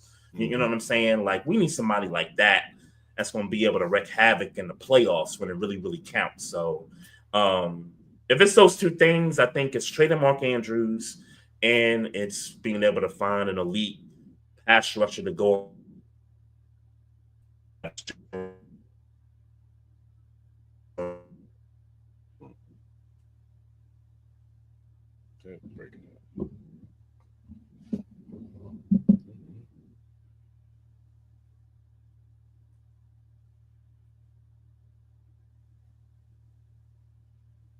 Can y'all hear me? Nah, I can't. Oh, yeah, we hear you. Okay. Yeah, sorry about that, guys. You're good, brother. Internet's been acting crazy lately, so. No, it's all good. It's all good, bro. Yeah, no, I kind of understood that sentiment, because I really was going to ask you, like, do they need to make a decision on this Isaiah Likely Mark Andrews situation? Because it's just like, I get it with the whole 2 tight end situation. I understand it for like the Bills situation when you got like a Dalton Kincaid and what's my man? Dawson Knox. Yeah, I get it, but to me, it's like Mark Andrews and Isaiah Likely are 2 number 1 tight ends. Like, I think those guys need a lot of snaps, you know what I mean, to see the production. Like, I think ever since they went to this 2 tight end set, like, I don't think Mark Andrews has been as productive. You see the kind of like tier that Isaiah Likely could get to. Like, I think he's an amazing talent. Yeah. Like, I was like even kind of inkling like maybe they should, if they're going to get Mark Andrews, like maybe they should consider trading Isaiah Likely, or maybe one of these teams should call the Ravens for Isaiah Likely, because I think he could be huge for some of these other teams. You know what I mean? Right. I think that's really big. I think you guys got to worry about left tackle. I think Ronnie Stanley is a free agent this year. He is. So I think that's something they either got to try to re-sign him, or that's going to be a situation where they're going to have to look into as well, whether it's in the draft or in the offseason. I agree with you. I think they need another wide receiver, like a top number 1 wide receiver. Like, I love Zay Flowers and all that, and Rashad Bateman, but I wouldn't be mad if they try to go after like a Devontae Adams or something like that. Or like a DK Metcalf or something like that. Like, I don't think Devontae is going to be expensive at all. Like, I think he's going to be I think they're talking about he might be like a June 1st cut or something like that. Saving some cap space, but I think y'all have about like 18 million in cap space, maybe something like that, or something like that. So obviously it's a little tight, but those are just kind of some of the things that I would like to see. Obviously in the drafts, I wouldn't mind finding like another, like, I like Keaton Mitchell, but I wouldn't mind them finding like another running back like in the draft that could be a little bit a bigger back. Like, Keaton Mitchell is like kind of more like a 3rd down back catching out of the backfield. But I wouldn't be mindful if they had like a backup plan to Derrick Henry, because He is getting older. Like, he still looks really good, but you know, it's kind of like you're waiting at any moment for him just to hit that running back wall. Hit that cliff. Yeah, you know what I mean? Which it's gonna happen. Unfortunately, it just happens to even the greatest of the greats. Like, so I think they need to mentally prepare for that and make sure they have a solid backup for Derrick Henry whenever that does happen. I think he'll have a great year next year, but just kind of get him in the things. But I think the main thing with this Ravens team is I think Harbaugh has these issues in the playoffs where I feel like he just beats himself in a sense, and it doesn't really help his team out, where they just kind of run away from what got them there in a sense. And we've seen that in multiple occasions in each and every playoffs. I think your team is as good as anybody else. I thought as far as talent wise, I think they were better than the Chiefs. I think y'all were way better than the Bills. I think y'all played better than the Bills. Y'all should have won that game if it wasn't for Mark Andrews and certain situations. But like, this team is Super Bowl ready. Like, and it's just like Harbaugh has been one of the issues and why y'all haven't been able to get over the hump. Like, I don't know what it is with him and him just kind of beating it. Like, they just get away from the game plan that got him there. And when it comes into these big playoff games, it just kind of shoots themselves in the foot. So I can't disagree. That's honestly my biggest concern. I think Harbaugh needs to just kind of look in the mirror, man, and just kind of like get over that hump, whatever it is, whatever psyche he has going into these playoffs games. Because I'm not really worried about y'all in the regular season. I think y'all going to be, as long as Lamar Jackson is healthy, I think y'all winning that division. It's just, I know Cincinnati, and I know with Joe Burrow and Cincinnati, we all expect them to be a little bit better. I know we're going to talk about them on Wednesday, but with Lamar, man, and Lamar, I trust, man. Lamar is like one of my favorite players in the league, man, and that brother is top tier, man. So as long as he's healthy, I think y'all good, but it's just getting over that hump in the playoffs, man. It's just something y'all got to figure that out, and if y'all can do that and plug in a couple of these holes, maybe get a big-time receiver, I think y'all have a legit shot at making the Super Bowl next year. And I think the other thing they're going to have to address is the situation with Justin Tucker. That's coming. That's coming down the line. Yesterday they had, I think it was 7 more women come out. So I think the total is now 16 now. Yeah, it's good. Before it was like 10 or 11. Now it's 16. So they're being silent on it, which is, not. It's surprising, but not surprising because they dealt with this before with Ray Rice 10 years ago. And now it's kind of, this whole what they call it, the conduct policy that they have, which, you could kind of read into what it actually means. It means to me, if you're a productive player, we're going to hold on to you. But if you ain't shit, then, we're just going to cut bait with you. That's really, to me, what this all means. But the noise around town, it's not loud enough for them to really say anything at this point. I think because there might be more. I got to be honest with you, because it was quiet for a few weeks. Now we got 5 more women come out with the allegations. There could be more coming out. And if this noise and, whenever you make noise the loudest is when teams respond. And so I think we're going to get to a point where the noise is going to get louder, and I think they're trying to gather all their information and whatnot. And look, they have this information. Like, you can't tell me the Ravens didn't know that this was a thing. Like, there's been tweets about this thing from like 4 or 5 years ago, right? And it's not been talked about. It's only being talked about, brought to light now because he's going through something personally. I think his wife found out that, this stuff was coming about. And that's why, if you guys notice, Justin Tucker has cost us a couple of games in the regular season. He's been missing kicks. He's been missing extra points. So sorry to cut you off, but that's what I want to ask you before Chris goes. Is like before this whole story became bigger than what it was. Obviously, you said it before. Like, this story was already kind of out there like 4 or 5 years ago, a little bit. Yep. But what was your guys' overall perception of Justin Tucker after the season, before this story come out? Were you guys kind of like already in the sense of like, maybe we should kind of go in a different route with Justin Tucker, maybe bring another kicker in and stuff like that? Or were you just like, we're going to stick with our guy because, he's meant that much to us in previous years? I won't speak for the fan base, so I'll speak for myself. I thought he was back on track. We had a late bye late in the season. I think it was week 14. And then we had 4 games left in the regular season, plus the playoff game against Pittsburgh, plus the divisional round game against Buffalo. he made all his kicks, extra points, field goals. Like there weren't a lot of opportunities because we've been scoring a lot of touchdowns, but when he did get them opportunities, he was perfect on everything after that bye week. So I just thought, okay, he needed that week off to get himself, together, get back on track for the stretch run to the Super Bowl.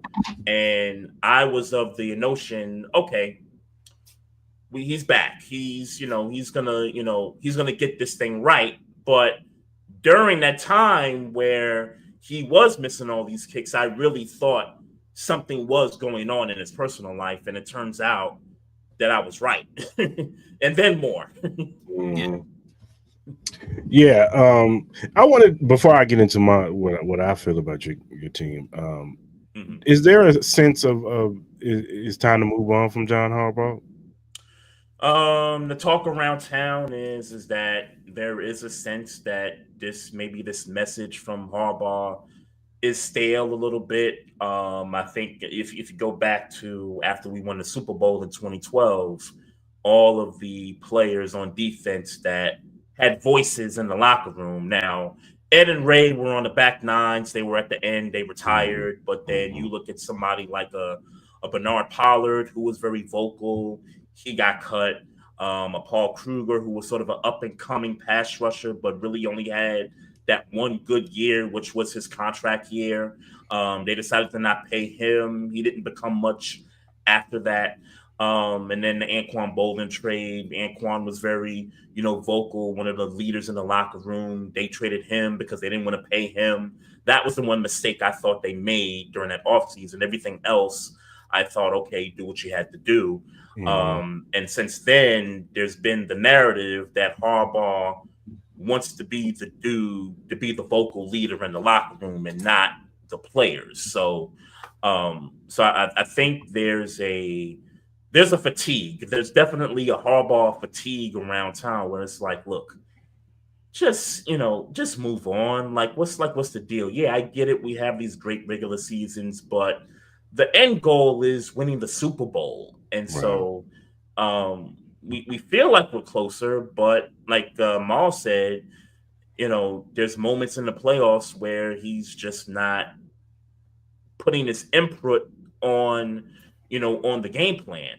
I didn't feel like we got away from the game plan in the Buffalo game, by the way. I just felt like if we just protected the football a lot better, then we win that game. Lamar's turnovers, if he doesn't turn the ball over, we win that game easily in my book. They still ran the ball. They still, they were still able to maintain the identity. I just think and I mentioned Mark Andrews fumble in the middle of the field. If he doesn't fumble, Derrick Henry gets a couple more carries on that drive. So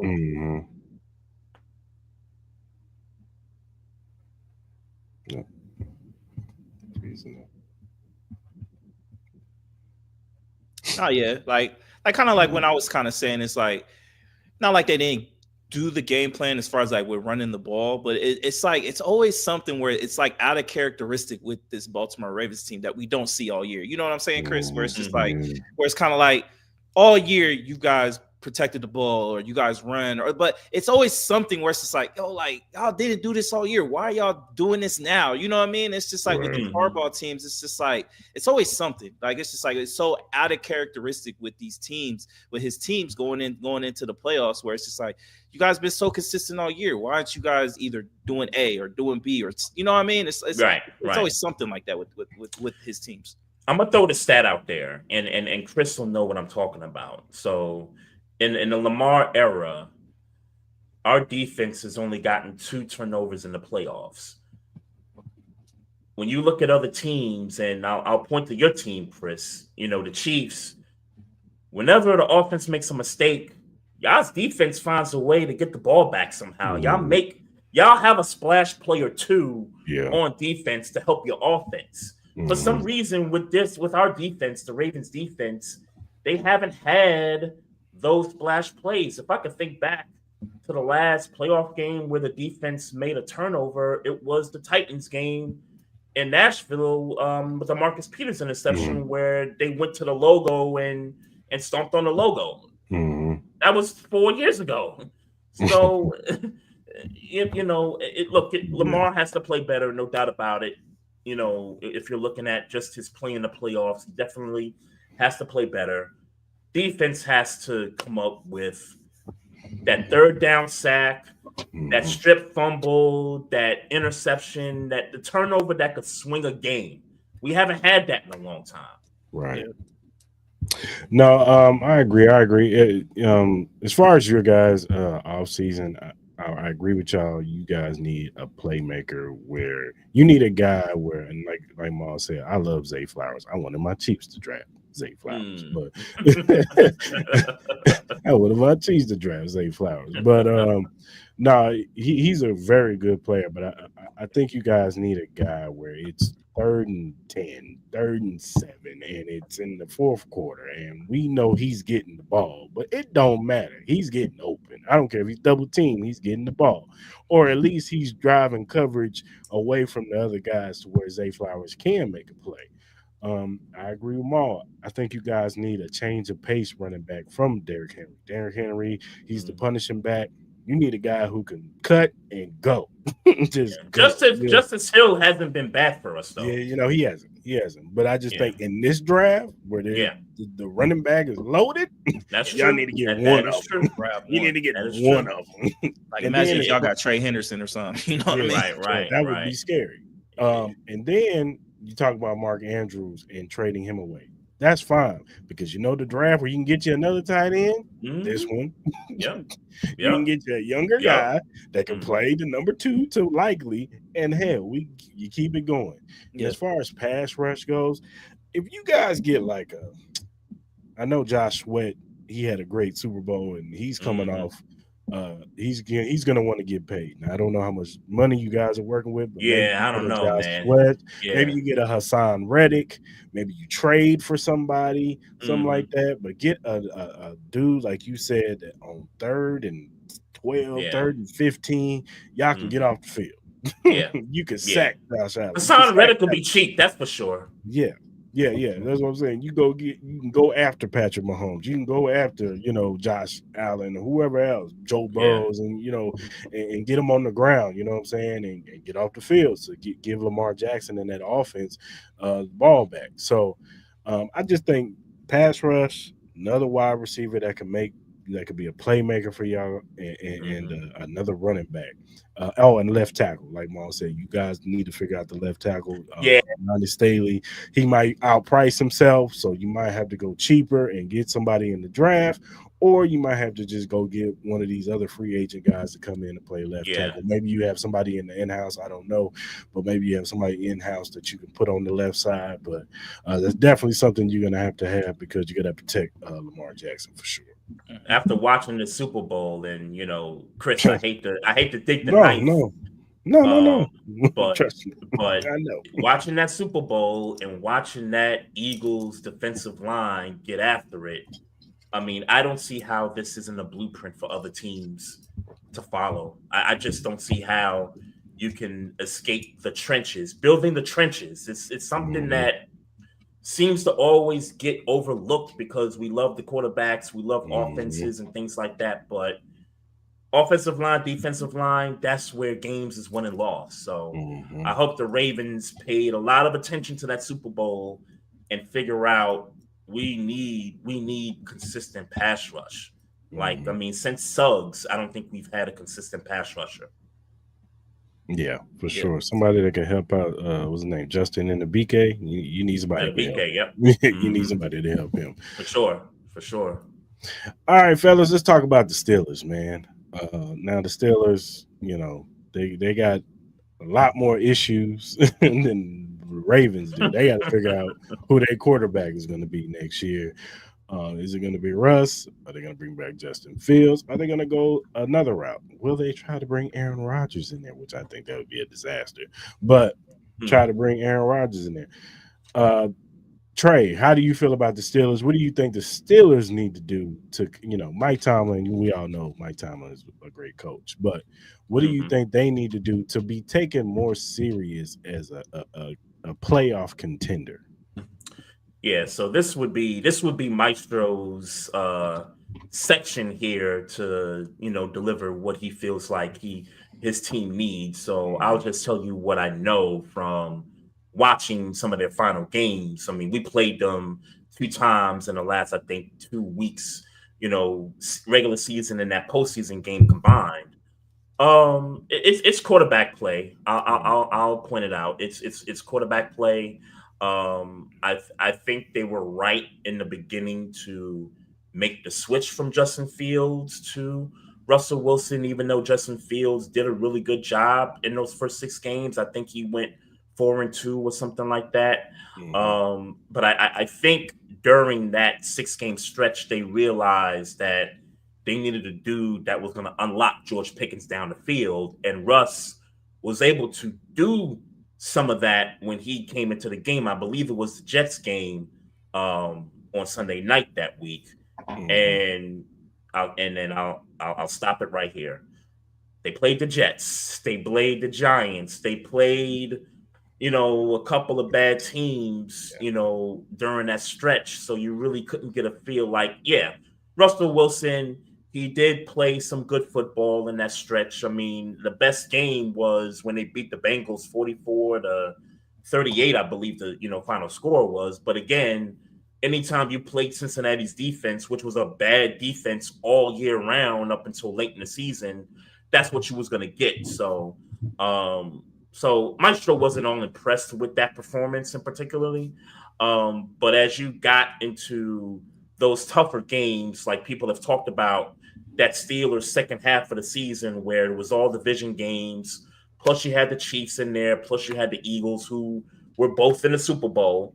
They crashed out, man. And I think we got to see what it was like with Russell Wilson at quarterback going up against these teams. And I think they realized, we're going to need more than just, we're going to need a Russell Wilson and a Justin Fields combined, if you know what I'm getting at. Russell has the arm. Justin Fields has the way to escape the pocket when things break down. So, and especially in this division where you're dealing with Lamar Jackson and you're dealing with the likes of a Joe Burrow, you're going to need that dude. Like, you're going to need a dude that's going to be able to combat those 2 guys. And so I think it starts there with the quarterback position. Now, both guys are free agents. So, and I know the Steelers, can be cheap most of the time. So, you have to figure out what kind of options they have there. The Aaron Rodgers thing, I'm not against it. I think he is washed in a way. He did play a little bit better down the stretch with the Jets. He did. I don't think I think Tomlin is a strong enough leader to where anything Aaron Rodgers brings to the team, Tomlin's going to be like, hey, we're not doing that here. You did that in New York. You're not going to do all that here. All the McAfee show appearances, the off the field talk about, your personal life and all this stuff. Like we mean business here. I think Tomlin is a strong enough coach and personality to where he can negate some of that stuff when it comes to Aaron Rodgers. But, we'll see where that shapes out to be. Hopefully the Steelers crash and burn. As you know, I'm a Ravens fan. But, if objectively speaking, I would start with the quarterback position. What you got, Mom? I think the Steelers have a lot of issues right now. Me personally, like obviously, I think it all starts with the quarterback situation. I don't know if they have an idea what they want to do, whether they want to stay with Russell Wilson, if they want to give Justin Fields a chance. I guess I don't think he's ever going to be the answer. I just don't think he's consistent with throwing the football. Aaron Rodgers. But I'll be opposed to that. Nah, it's kind of like you're kind of swinging for the fences with that one, and hopefully he can have a healthy year. Like I think Aaron Rodgers played decent at the end of the year. Like it wasn't like he was that bad, but it's just mainly with health with him. Can he do that? Obviously, he does well in locker rooms. It's not like you really hear him have problems in the locker room at all. I think a lot of his teammates really do like him. Obviously, our perception of him on the outside of the locker room is a little bit different compared to the inside. But for the most part, you hear that a lot of those guys do love Aaron Rodgers. Obviously, Najee Harris, I think he's a free agent, so I think they're going to have to really look into the running back situation. I think minus TJ Watt, I wouldn't be mad at them looking at, maybe getting another defensive tackle or another defensive end. I think they need help in the cornerback play. Their cornerback play was a little sus this past year. And then even with Mike Tomlin, like I love Mike Tomlin. I know he's a great head coach, but even with him and some of the players that he's had to coach against, and I know he's had to deal with a lot of antics, from the Antonio Browns. Now we got George Pickens. I think that's another question mark right there of just trying to maintain his attitude and keep him in the right mindset. You had the Deontay Johnson situation with him. It's just for some reason the Steelers find players that just cause more headaches than what they really deserve. I think the only one that really deserved any kind of patience was Antonio Brown because of just how great he was. And even Ben Roethlisberger to a degree, but they tend to find a lot of talented players that just cause a lot of unnecessary noise for their franchise that just makes it so much harder for them. You know what I mean? And you just kind of see like they have their ups and downs. Like, yeah, and this has been consistent for the past like 4 or 5 years where they look like the best team in the league. And then 2 weeks later, the last month of the year, they look like they could be the worst team in the division. You know what I mean? So I don't know, man. This team has they got a lot of things they need to figure out. You know what I mean? You got a fan base who's kind of burnt out on Mike Tomlin. I find that I understand it because it's just like, yeah, okay. Like, yeah, it's nice that, he has this record where he doesn't have a losing record, but where is it getting us? You know what I mean? He's getting us first round exits every single time. And these games aren't even close. So I don't know, man. This team needs to just find a really true identity in what they want to do, players that they need to obtain. But I think it's going to be a struggle for them next year, man. It really is. They have a lot of holes on this team, and I don't think it's going to be – I think next year might be the first year Mike Tomlin has his first losing season. I would not be surprised. We've been saying that for like the last 5-6 years, man. Yeah, every time always finds a way to do it, man. I know, and it's nothing against Mike Tomlin. It's really not. But it gets a point in time where it's just like, I think me and Chris, I don't know if you may agree, Trey, but I think it's just time for Mike Tomlin just to go get a breath of fresh air somewhere else. He seems like it's about time for him. Maybe take a year off, get your batteries recharged, and then go for another organization who can give you a little bit more passion. I just think it's done in Pittsburgh. I just don't think unless they somehow were to get a top talented quarterback that's going to take them to the promised land. Like let's say they find a new Patrick Mahomes or a new Joe Burrow in some sense, then maybe yes. But yeah, I don't see a path for them in that division with the Ravens and Cincinnati. Cincinnati. Obviously, the Browns are just a total mess because of the whole Deshaun Watson situation. But they are a very talented team. It's just that they can find a quarterback that could play in place of Deshaun Watson. The Cleveland Browns are going to be better than the Pittsburgh Steelers. Cleveland is always hit and miss with the Browns. Yeah, like obviously they got to figure out this whole Myles Garrett situation. That's not looking really good. But if there's some way they can keep Myles Garrett and then get a nice young quarterback that can, show promise where they can lead an offense, I think the Pittsburgh Steelers are left in the dust because the Ravens aren't going anywhere anytime soon. The Bengals aren't going anywhere anytime soon. They even talking about tagging T. Higgins, so it looks like they already did it.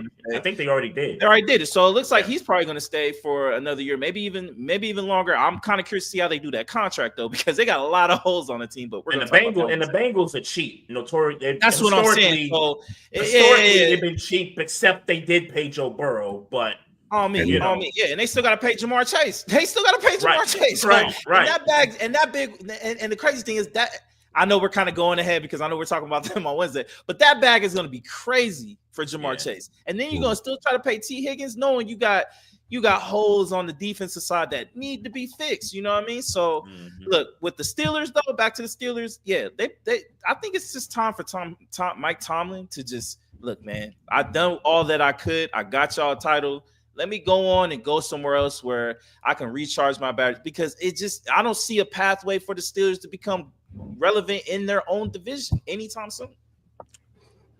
Yeah, I agree with you guys. Like I said, it starts with the quarterback position. They got to get that right, whether it be a veteran or whether they find a diamond in the rough as far as rookie goes, or they find a way to go trade up and go get Cam Ward or Shedeur Sanders or somebody like that. Other than that, maybe they draft Jackson Dart and they feel like real comfortable with him or whatever. But they're gonna have to figure out left tackle too. Dan Moore, he's a free agent. If they don't sign him back, maybe the guy Broderick Jones. I know they drafted him. Maybe he's got to step up and be a left tackle, but that's gonna be a concern for whatever quarterback. You got Aaron Rodgers there. You might want to make sure your left tackle's pretty good. He can't move like he used to. So you might need a left tackle. And they need more playmakers, man. Outside of George Pickens, like it was George Pickens a bust. They need back to the running backs. This is the draft. They need to go get them a playmaking running back. Get back to Steelers football and run the football with a guy who can make plays, man. Ashley Jency would be perfect for this team. He definitely would. He really would. Hell, Amarion Hampton. Like there's some guys that they draft a good running back that can help them on that offense and make them more balanced. Then another wide receiver outside of George Pickens, whether it be a rookie or they go get somebody, a Deebo Samuels or somebody like that who can open up their offense more. That's their other problem. They're predictable. It's down the field with Russ. That's all he did was 50-50 balls to George Pickens. And teams caught on to that. Oh, we just double team him. Ain't nobody else getting open. What's your name's favorite? Maul's favorite running back. Najee Harris. Najee Harris. Maul's favorite running back. He's terrible. He couldn't really get going. Jalen Warren, he was hit or miss. It was just their offense is just blah. It's just blah. And it's like you competing against the Ravens, but their offense can score 40 at any time. You saw the Bengals. If their defense wasn't so bad, they'd be killing a lot of teams because their offense was so damn good. But and then even Cleveland. Say what you want about Jameis Winston. Yeah, he give you 40, and he give you 4 interceptions in that 40, but still, they were slinging the football around the field with Jameis Winston. So they got to get more dynamic on the offense. Whatever quarterback plays for them, they got to get more dynamic on the offense. Defense, yeah, they could probably use another corner. I think Joey Porter Jr. I think if he didn't get hurt, I think their corners would have been fine. They got to see if they want to bring back Dante Jackson. Pass rush, TJ Watt, man. I don't know what it is. He's great. That dude gets hurt a lot. He's like that's what I'm saying. He's like a Highsmith got hurt last year. Hayward is getting older. He's not getting no younger. So they need some fresh legs on that defensive line to help out TJ Watt, especially when he goes down. Because he gets hurt a lot, and that's no shade to him. Like he's great, but you're not on the field, brother. I wouldn't say TJ gets hurt a lot. I think he gets hurt in maybe the most critical moments of the season, where there's a division title on the line or something on the line where it's a game they gotta have, and somehow he injures himself. So I'm not sure that he gets hurt a lot. I just think he gets hurt in those moments where they really need him to lock something up. Yeah, for sure. Yeah, Go ahead. And I don't know if you guys agree, especially going back to the receiver situation. I think they need a specific receiver. Like, I don't think a Debo or a DK Metcalf is going to help them. I think, because you already have that insurance, I need, somebody that's going to be able to run routes. George Pickens is not a route runner. I would like to see, a Devontae Adams or a Cooper Kupp. Nah. I would like to see, if you're going to get an Aaron Rodgers, you're going to need a Devontae Adams. You're going to need a Cooper Kupp, a guy that can run routes. They don't have now one receiver that has a nice route tree on that team. They just do not. They really don't. So, they need to get if they're going to get a receiver, don't get a DK Metcalf, don't get a Debo. I think they need to go out and get a nice route runner, one of those good ones, as a Devontae Adams, a Cooper Kupp, guys that know how to, just get open. You know what I mean? George Pickens doesn't know how to get open. He just knows how to run straight and catch a ball. And that's it. And they need a veteran wide receiver that can kind of tame George Pickens. Is he tameable though? Do you think is he tameable though? Maybe a Devontae Adams. You think Devontae? Devontae is not. I know you have. But if they get Rodgers, he gonna. Devontae's probably gonna go there. Yeah, for sure. Yes. Yeah. I think that do you think that's a package deal? Wherever Aaron Rodgers goes, Devontae goes. Yes, I do. Yep. You think that, Chris? No, I don't. No. I think Devontae Adams goes to Green Bay. I think he goes back to Green Bay. Back to Green Bay? I think he goes back to Green Bay. I think that's what Jordan Love and that offense need. They need a number one. They got a bunch of 2s and 3s over there that are really good. Good point. Good point. They need a number one guy over there. Like they got some good wide receivers. They're young, but they need a leader. They need a guy where you got he's the guy that's getting the ball. Like, and I think I think that's a great question. I want to ask you guys: out of receivers that we know that potentially could be moved, let's put DK Metcalf, let's put Debo. Let's put Devontae Adams. Let's just use those 3. Where do you think the perfect fit is for those 3 guys? I know you already said the Packers with Devontae. What about the other 2? Debo. I think Debo would do good with Trey's team. I think Debo would do good. I think he would do good over there with the Ravens. I think he would fit that offense. Yeah. I think he could do both. He could run the football when you need him to run out the backfield, and I think he can help in the middle of the field too. Like that's somebody you need. He's not as explosive as Zay, and he may not be able to run the routes that you may want him to run, but he can get open and he's a playmaker. Yeah, I used to overrate Deebo Samuel quite a lot early on in his career, especially when he got his money. But yeah, that's been a rumor on the Twitter streets is that Deebo would be a perfect fit for the Ravens. I wouldn't mind having him. I'm just curious at what the cost would be in regards to the trade and how much money he's got left on that deal too, because that is a pretty lucrative deal there. But with the other guys, Devontae Adams, I could see him with the Chargers. Yeah, because I think the Chargers need somebody. And look, Ladd McConkey, he's great. He's more of a Wes Welker-ish type of a, slot receiver guy. Mm-hmm. But they need somebody on the outside because what's that dude that be dropping passes for them? Quentin Johnson. Oh, that's Chris's boy. Yeah. Yeah. I'll put that jacket on. Yeah, they need a dude opposite him that's going to be able to catch everything and be, that legitimate vet receiver that they've been missing since they let Keenan Allen go to Chicago. So I could see him on the Chargers. The same thing with Metcalf. I could see him with the Chargers as well. Mm-hmm. Now, a team that I don't think we talked about, Jacksonville, and I don't know what their situation is. There was a rumor that the Steelers reached out to Jacksonville to Christian trade for Trevor Lawrence. No, for Trevor Lawrence. Oh yeah, I saw that too. Oh yeah, I saw that. Yeah, I saw that. I don't know how much stock I put into that, but if Jacksonville is gonna stay with their current offense, I could see Devontae Adams going over there. He would instantly be their number one receiver. If you're Jacksonville, do you listen to that, Alfred? Yes. Yeah, absolutely. Like y'all been a trash franchise. Like, and Trevor Lawrence, he's not the dude, most, pundits was claiming him out to be. He needs a number one receiver.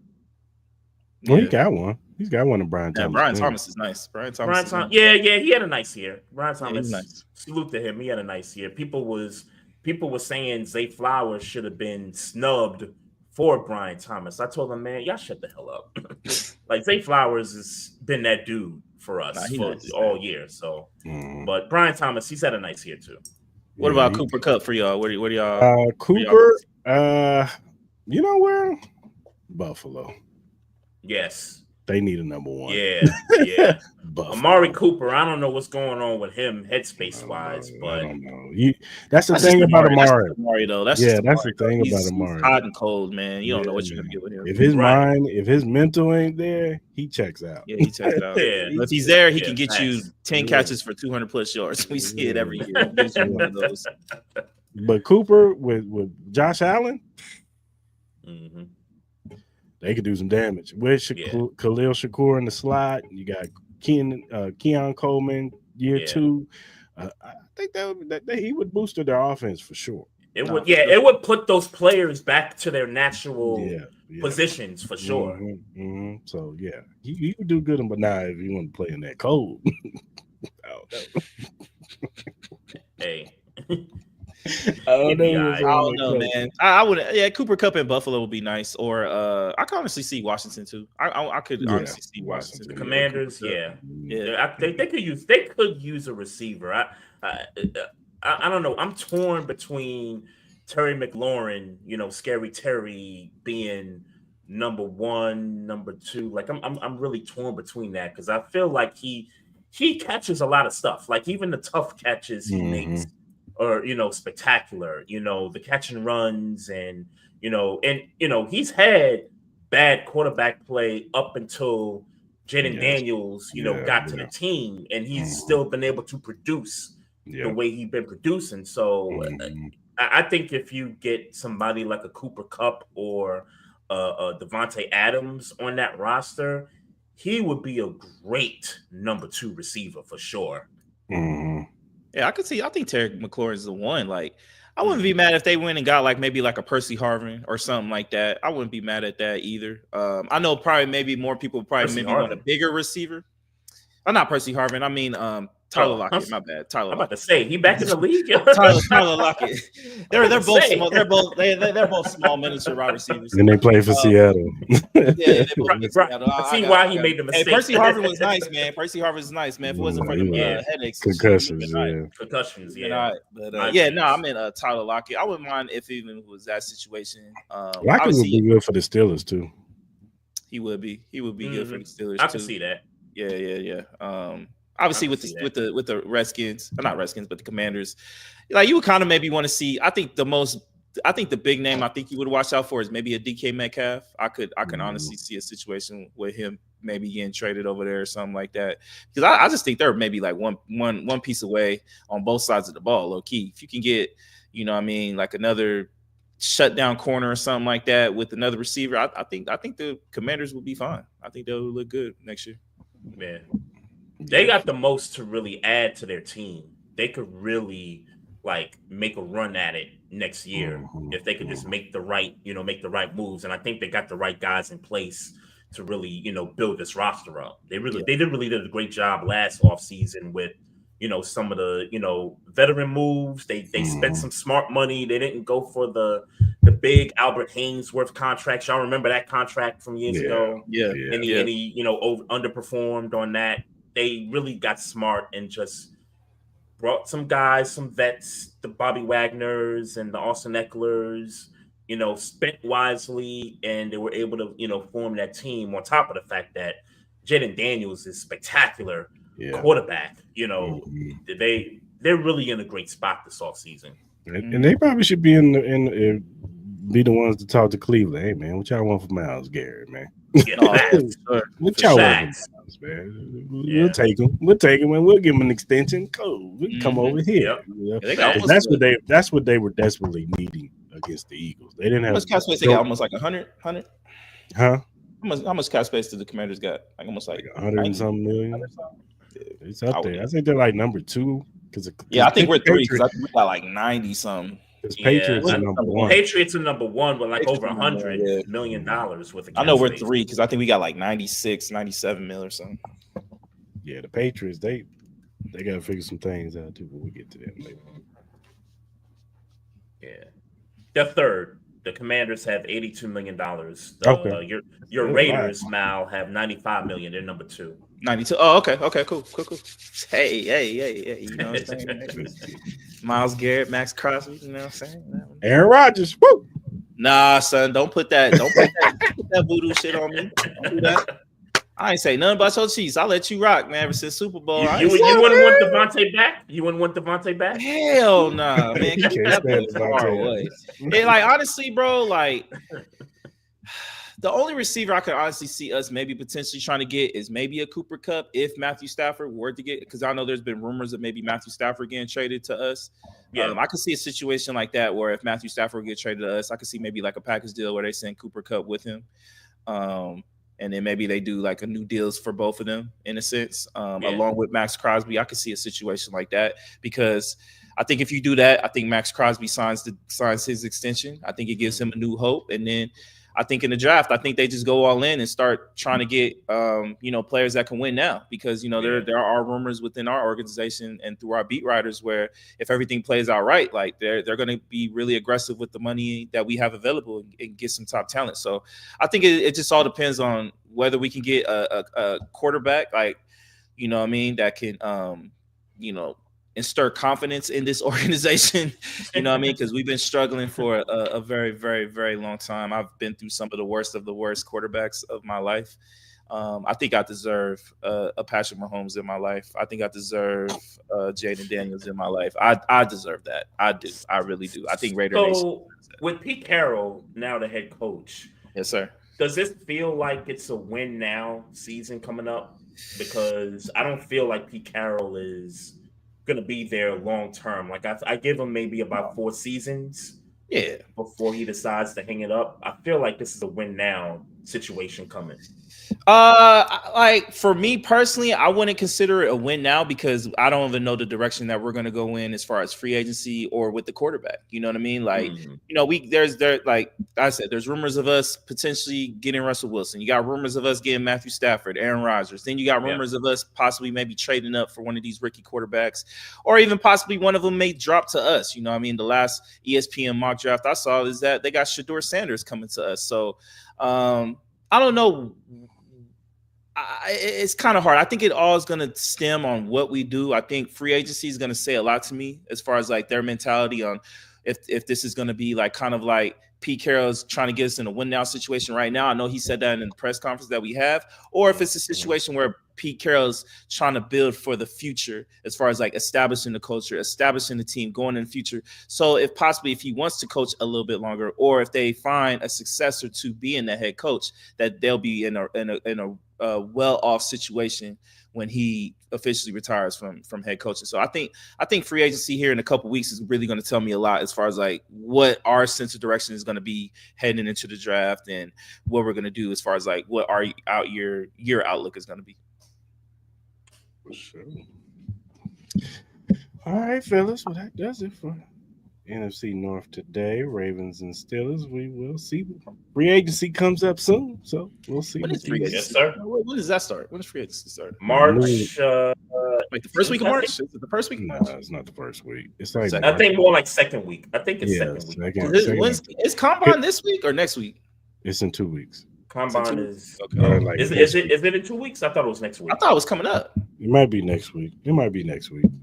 Because then you have because you got the tampering period where they, guys can tamper and talk to teams or whatever. Mm-hmm. March 12th is the start of free agency. Yep. Oh, okay. So we got 12th. some time. We got some time. Yeah. So then, like I said, you get the tampering period where teams get to talk to the players or whatever, even though which is the combine, which they've been tampering already. They've been tampering. Yeah. Hey, so Trey, let me ask you, man. Are there any players in the draft that you have your eyes on that you guys could potentially get that you're kind of looking forward to see combine and? Not really. I'm not a draft guy. I'm not really that big on college football, and especially now that the Knicks are good. So I've just been ignoring the draft these last several years because the Knicks have been in the playoffs and they've given me a reason to, watch them. So I haven't been paying attention to who's been coming out, but definitely some homework for me. As we get closer to draft day for sure. But but if you asked me position wise, what I'd like to see them fill, I would like to see them fill, defensive line, offensive line help for sure. We got too many corners already. It's like this team somehow they get infatuated with too many secondary guys. It's like I get it, teams are throwing the ball. Do you think they trade Marlon Humphreys away? It's funny because I thought that was a possibility last offseason.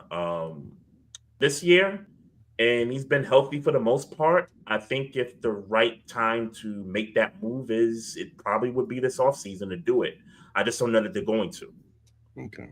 We'll talk about your Knicks, man. How do you feel about your Knicks, man, so far in the season? What's your outlook on that? Right now, I feel really good about them. We're not whole yet. We still waiting on Mitch Robinson to come back. We're still waiting on OG and Anunoby to come off of that leg injury that he suffered, I think, a couple weeks ago. So all this talk about, well, can the Knicks compete with the Celtics? Can they compete with the Cavs? We really don't know yet because we're missing two major pieces to our team. So I'm going to hold off any kind of concedence to Boston until I see Mitch Robinson in the lineup, because what that does is it's going to push Cat to play the 4, and it's going to push Josh Hart on the bench. And we know how well Josh Hart has been playing, as a starter.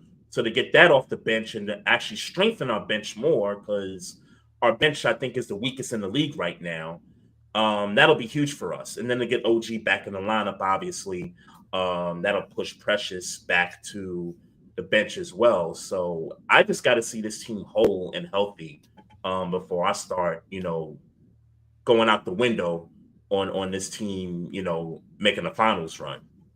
And what's your overall feelings with Tom Thibodeau? You know what I mean? Like, obviously, there's been a lot of conversations about, him running his players into the ground. That's kind of like his like kind of whole the narrative. Stick, you know what I mean? So like, how are you feeling? Are you like kind of like, obviously y'all in a great position. Obviously, you said you guys still need some players, that need to be back on this team and get resituated. But what's your overall feeling with Tom Thibodeau? Are you still on Team Thibodeau, or are you kind of like, let's see how this year goes, and if it doesn't go well, people start breaking down again, maybe it might be time to start maybe looking for a new head coach?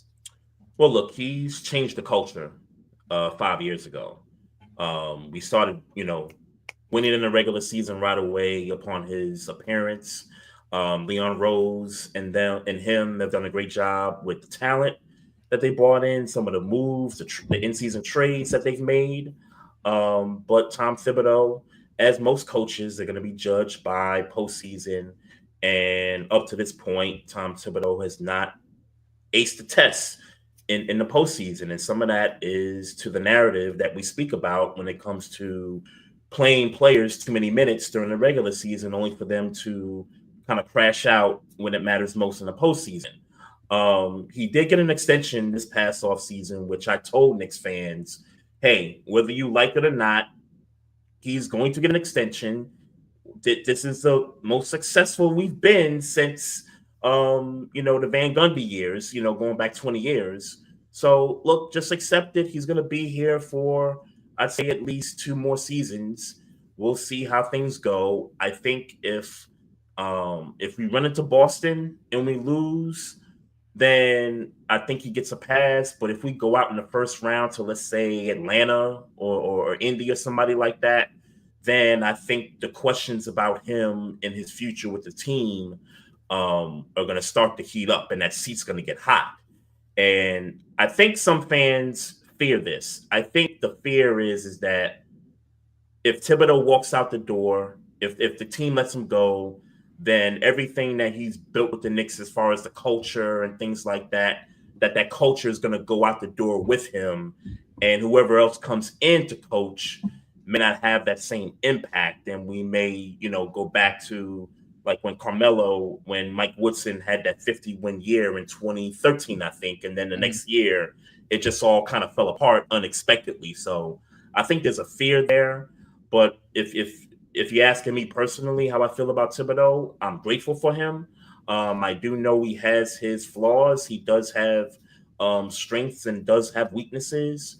I would like to see him be able to balance out starter minutes versus, bench minutes. And I don't mean balance by, guys got to play, 20 plus minutes. The starters will get their 30 plus minutes, but I need the bench guys to get, maybe a good solid 15, little over 15 minutes. Maybe 2-3 of those guys get 15 minutes. For sure. That's what's up. All right, fellas. Let's do flowers and hell no of the week. Ma, let's get it in. Who is your flowers of the week, sir? So my flowers, man, I got a simple 2, man. First goes to Mac McClung again, for saving Saturday, man. We gotta give him, shout him out, you know what I mean? So I definitely want to give him his flowers. And then second one, I gotta give it to Pusha T. I saw the snippet of his new song with Pharrell. It sounds really amazing. I'm really anticipating that Clips album coming out. So definitely gonna give it to Pusha T, Malice, whole Clips gang, Pharrell. Give them their flowers, man. Very, very highly anticipated album that I'm really looking forward to. So I definitely want to give them their flowers. You got any flowers, Trey? Yeah, I'm gonna give my flowers to the WNBA. and they've had some great things this past week. I'll start with Asia Wilson and her new sneaker. Congrats to her on that. Fire. Yeah, That's yes. fire. You might have the hottest basketball sneaker out since Kobe, dog. That's fire. Yeah, that's saying something. That's saying something now. I think about that one, but shout out to her, for that accomplishment. And then you got Sabrina Ionescu drop out of the 3-point shooting contest with Steph. That was supposed to be a thing again, I think, this year. I think they asked Caitlin Clark to maybe participate also, and she said, no, I'm not going to do it. I think that's a good look for the WNBA because I think they're realizing that their value and their voice has grown exponentially over the last couple of years. And they feel like, hey, look, we appreciate what the men's league has done for us in terms of supporting us all these years, but we're growing now.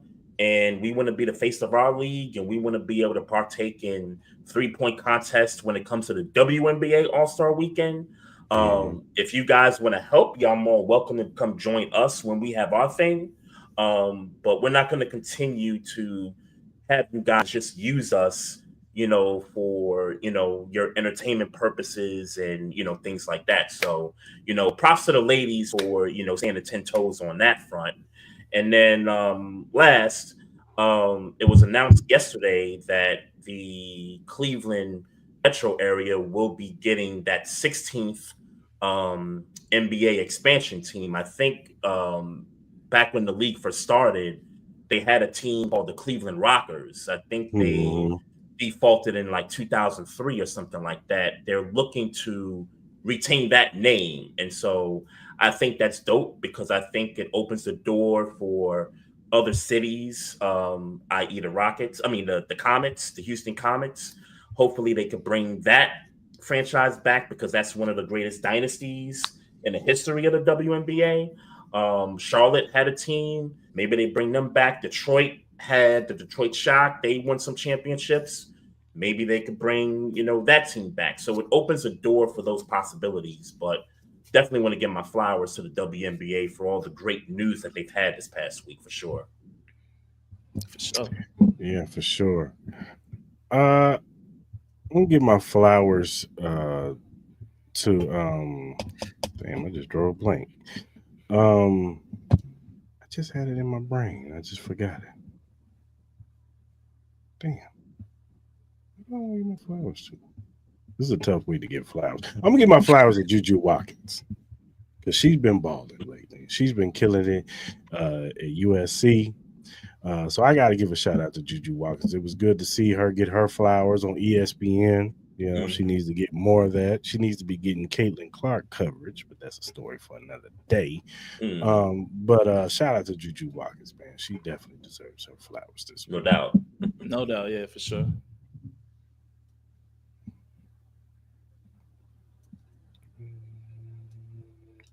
There it is.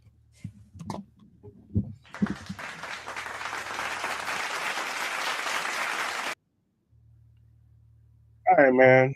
Fish y'all hell no. So I got a quick two. First hell no goes to the University of Illinois. Terrence Shannon Jr. had his jersey retirement, and they were waiting for the banner to drop. Banner drop. Shit was upside down. It was a really bad look. So whoever hung that, bro, they need to get suspended, all that type of stuff. So that gets my hell no. Second hell no goes to the worst holiday ever in the history of mankind, Valentine's Day. It's the worst holiday ever, brother.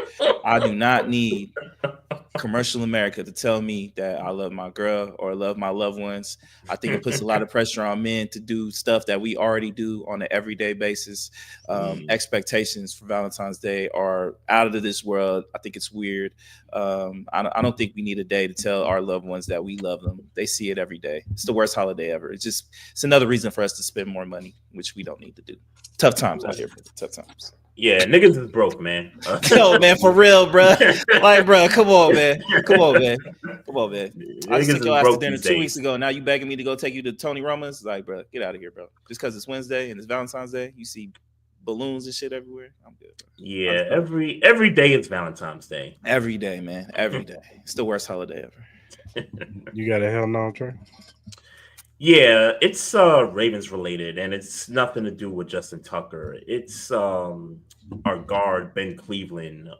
News just broke earlier today that he got arrested for a DUI, and according to some of the police reports, he blew a .178. Damn.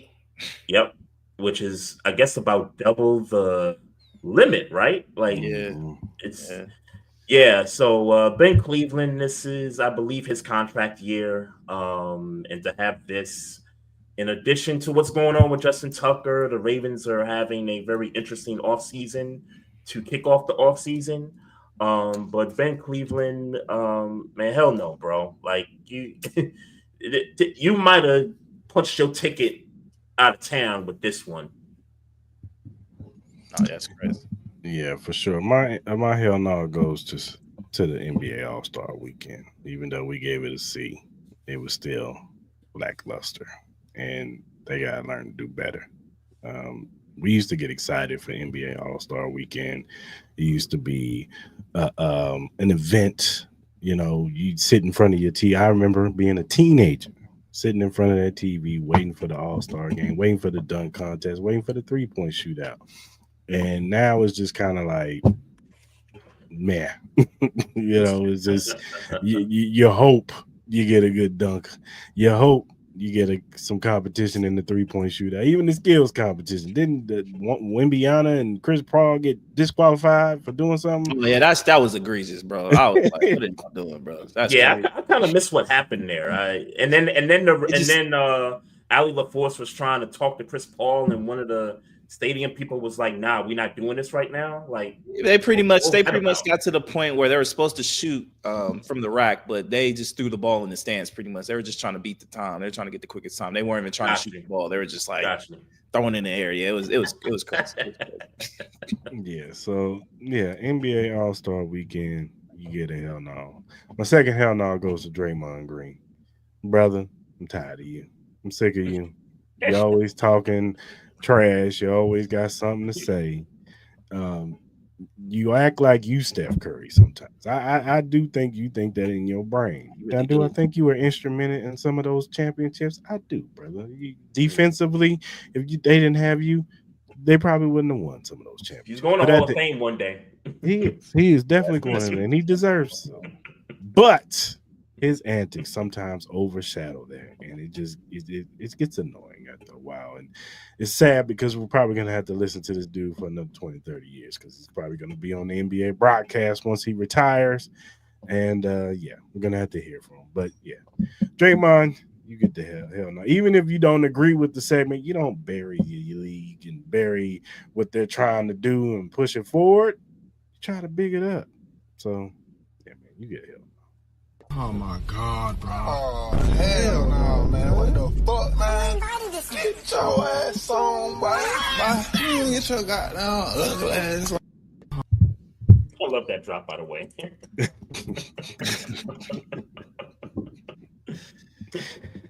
All right, Trey, man, appreciate you coming on the show. Like you said before, hope we can get Maestro on the next time. We're all four of us. We can all, break bread and talk sports and other things, man. But we definitely appreciate you coming on, taking your time out on this President's Day. Tell everybody where they can follow y'all and listen to y'all podcasts on and all that good stuff. Yeah. Again, Maul and Chris, thank you for having me on this afternoon. Y'all can tune into the Barbershop Sports Talk Podcast every Tuesday. We're live on Twitter, on YouTube, Twitch, on Facebook, 7:00 Eastern Standard Time. We have all types of guests come on, from content creators to podcasters and people that cover the sports, beat reporters, people locally, things like that. So we get it in every week. It's a great show. We've been going at this for 10 plus years now. We're just a little over 400 episodes right now. And we do got some merch. We got some t-shirts, and we do have some hats. If you guys want a hat, just DM me. I'll let you know, cost and all that good stuff. I'll get one out to you. For sure. Appreciate it, man. Definitely. All right, brother, man. Until next time, man. You have a good rest of your day and appreciate you coming on, man. All right. Yeah. Peace. Peace, man.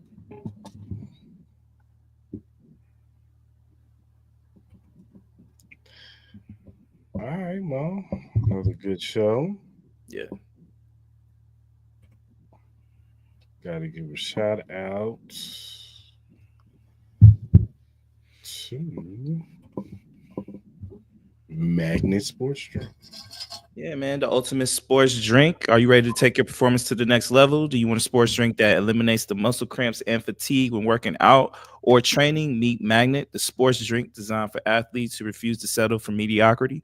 It's power-packed electrolytes and rehydrates and restores balance with their scientifically formulated blend with magnesium that fights fatigue and boosts endurance. It has natural ingredients made with real fruit extracts and no artificial colors or flavors because your body deserves the best. It has delicious flavors like mixed fruit and watermelon that keep you revitalized and ready for action. It will boost your performance with essential vitamins and minerals. Magnet fuels your workouts, helping you crush your goals. Join the Magnet movement, whether you're training, competing, or simply staying active. Magnet is your go-to refreshment for peak performance. You can order it now on our direct link at drinkmagnet.com. Also, use promo code Cris and Maul to get $5 off your purchase. Again, that promo code is Cris and Maul. Use that, save a little bread, man. Get you some drinks that help you get you some energy throughout your day. For sure. Also, go to any of our social media links, and you'll see the Printify link to any of our merch, our T-shirts, our hoodies. We got some other things coming on the horizon. But yeah, go ahead, get our shirts. 25 for the shirts, 50 for the hoodies. Yeah, man, go ahead and when you get your merch, take a picture, put the hashtag Cristal Mall, and we will shout you out on the show, man. Also, if you want to donate to the Cristal Mall podcast, you could donate to our Cash App, Cristal Mall Podcast. Whatever you want to donate, we will greatly appreciate. Whatever streaming platform you use to listen to your podcast, whether it be Spotify, Apple, Google, Amazon, iHeartRadio, whatever you do to listen to your podcast, Cristal Mall is available. First-time watchers on YouTube, hit that subscribe button, that like button, that notification button. So when we go live on Mondays at 12 p.m. Pacific Standard Time and Wednesdays at 9 p.m. Pacific Standard Time, you can jump in the lives. You can talk about these topics with us. Give us your opinion. We want to hear from you. And if you don't hear us on the live, do it on the playback. Leave a comment in the comment section. But we want to hear from you, even if you disagree. Maybe you did like the Party in the Drake album. You know what I'm saying? Maybe you don't disagree. Maybe you love All-Star Weekend. Go ahead and give us your opinion. And whatever social media platform you use, whether it be X, Facebook, TikTok, Threads, Instagram, Twitch, whatever you use to do your social media on, Cristal Mall Podcast is available. Follow us. We'll follow you back. Just some regular guys who like to talk music, or sports, music, movies, and all kinds of other various things. So go ahead and follow us. We have feedback or critiques, or if you have a topic or a question that you want us to bring up on the show, like said topic or question, we will bring it up. We will shout you out because we want to show love to those who show love to us. So go ahead and follow us and hit us up via DM, email, or you can hit us up in the mentions. So yeah, man, hit us up. And we will be back Wednesday night. We will continue our AFC North Outlook. We'll be talking about the Bengals and the Browns. We will also get into some NBA talk, I'm sure. We will have to fight. Yeah, we got to make our picks for the Bibble and Bitterbeef card. There's a stack card over there, so we're going to give our picks on that. And I got some other things I'm going to show tomorrow. And, of course, we got random news, but we got some other things we're going to bring up. So stay tuned until Wednesday night. We go.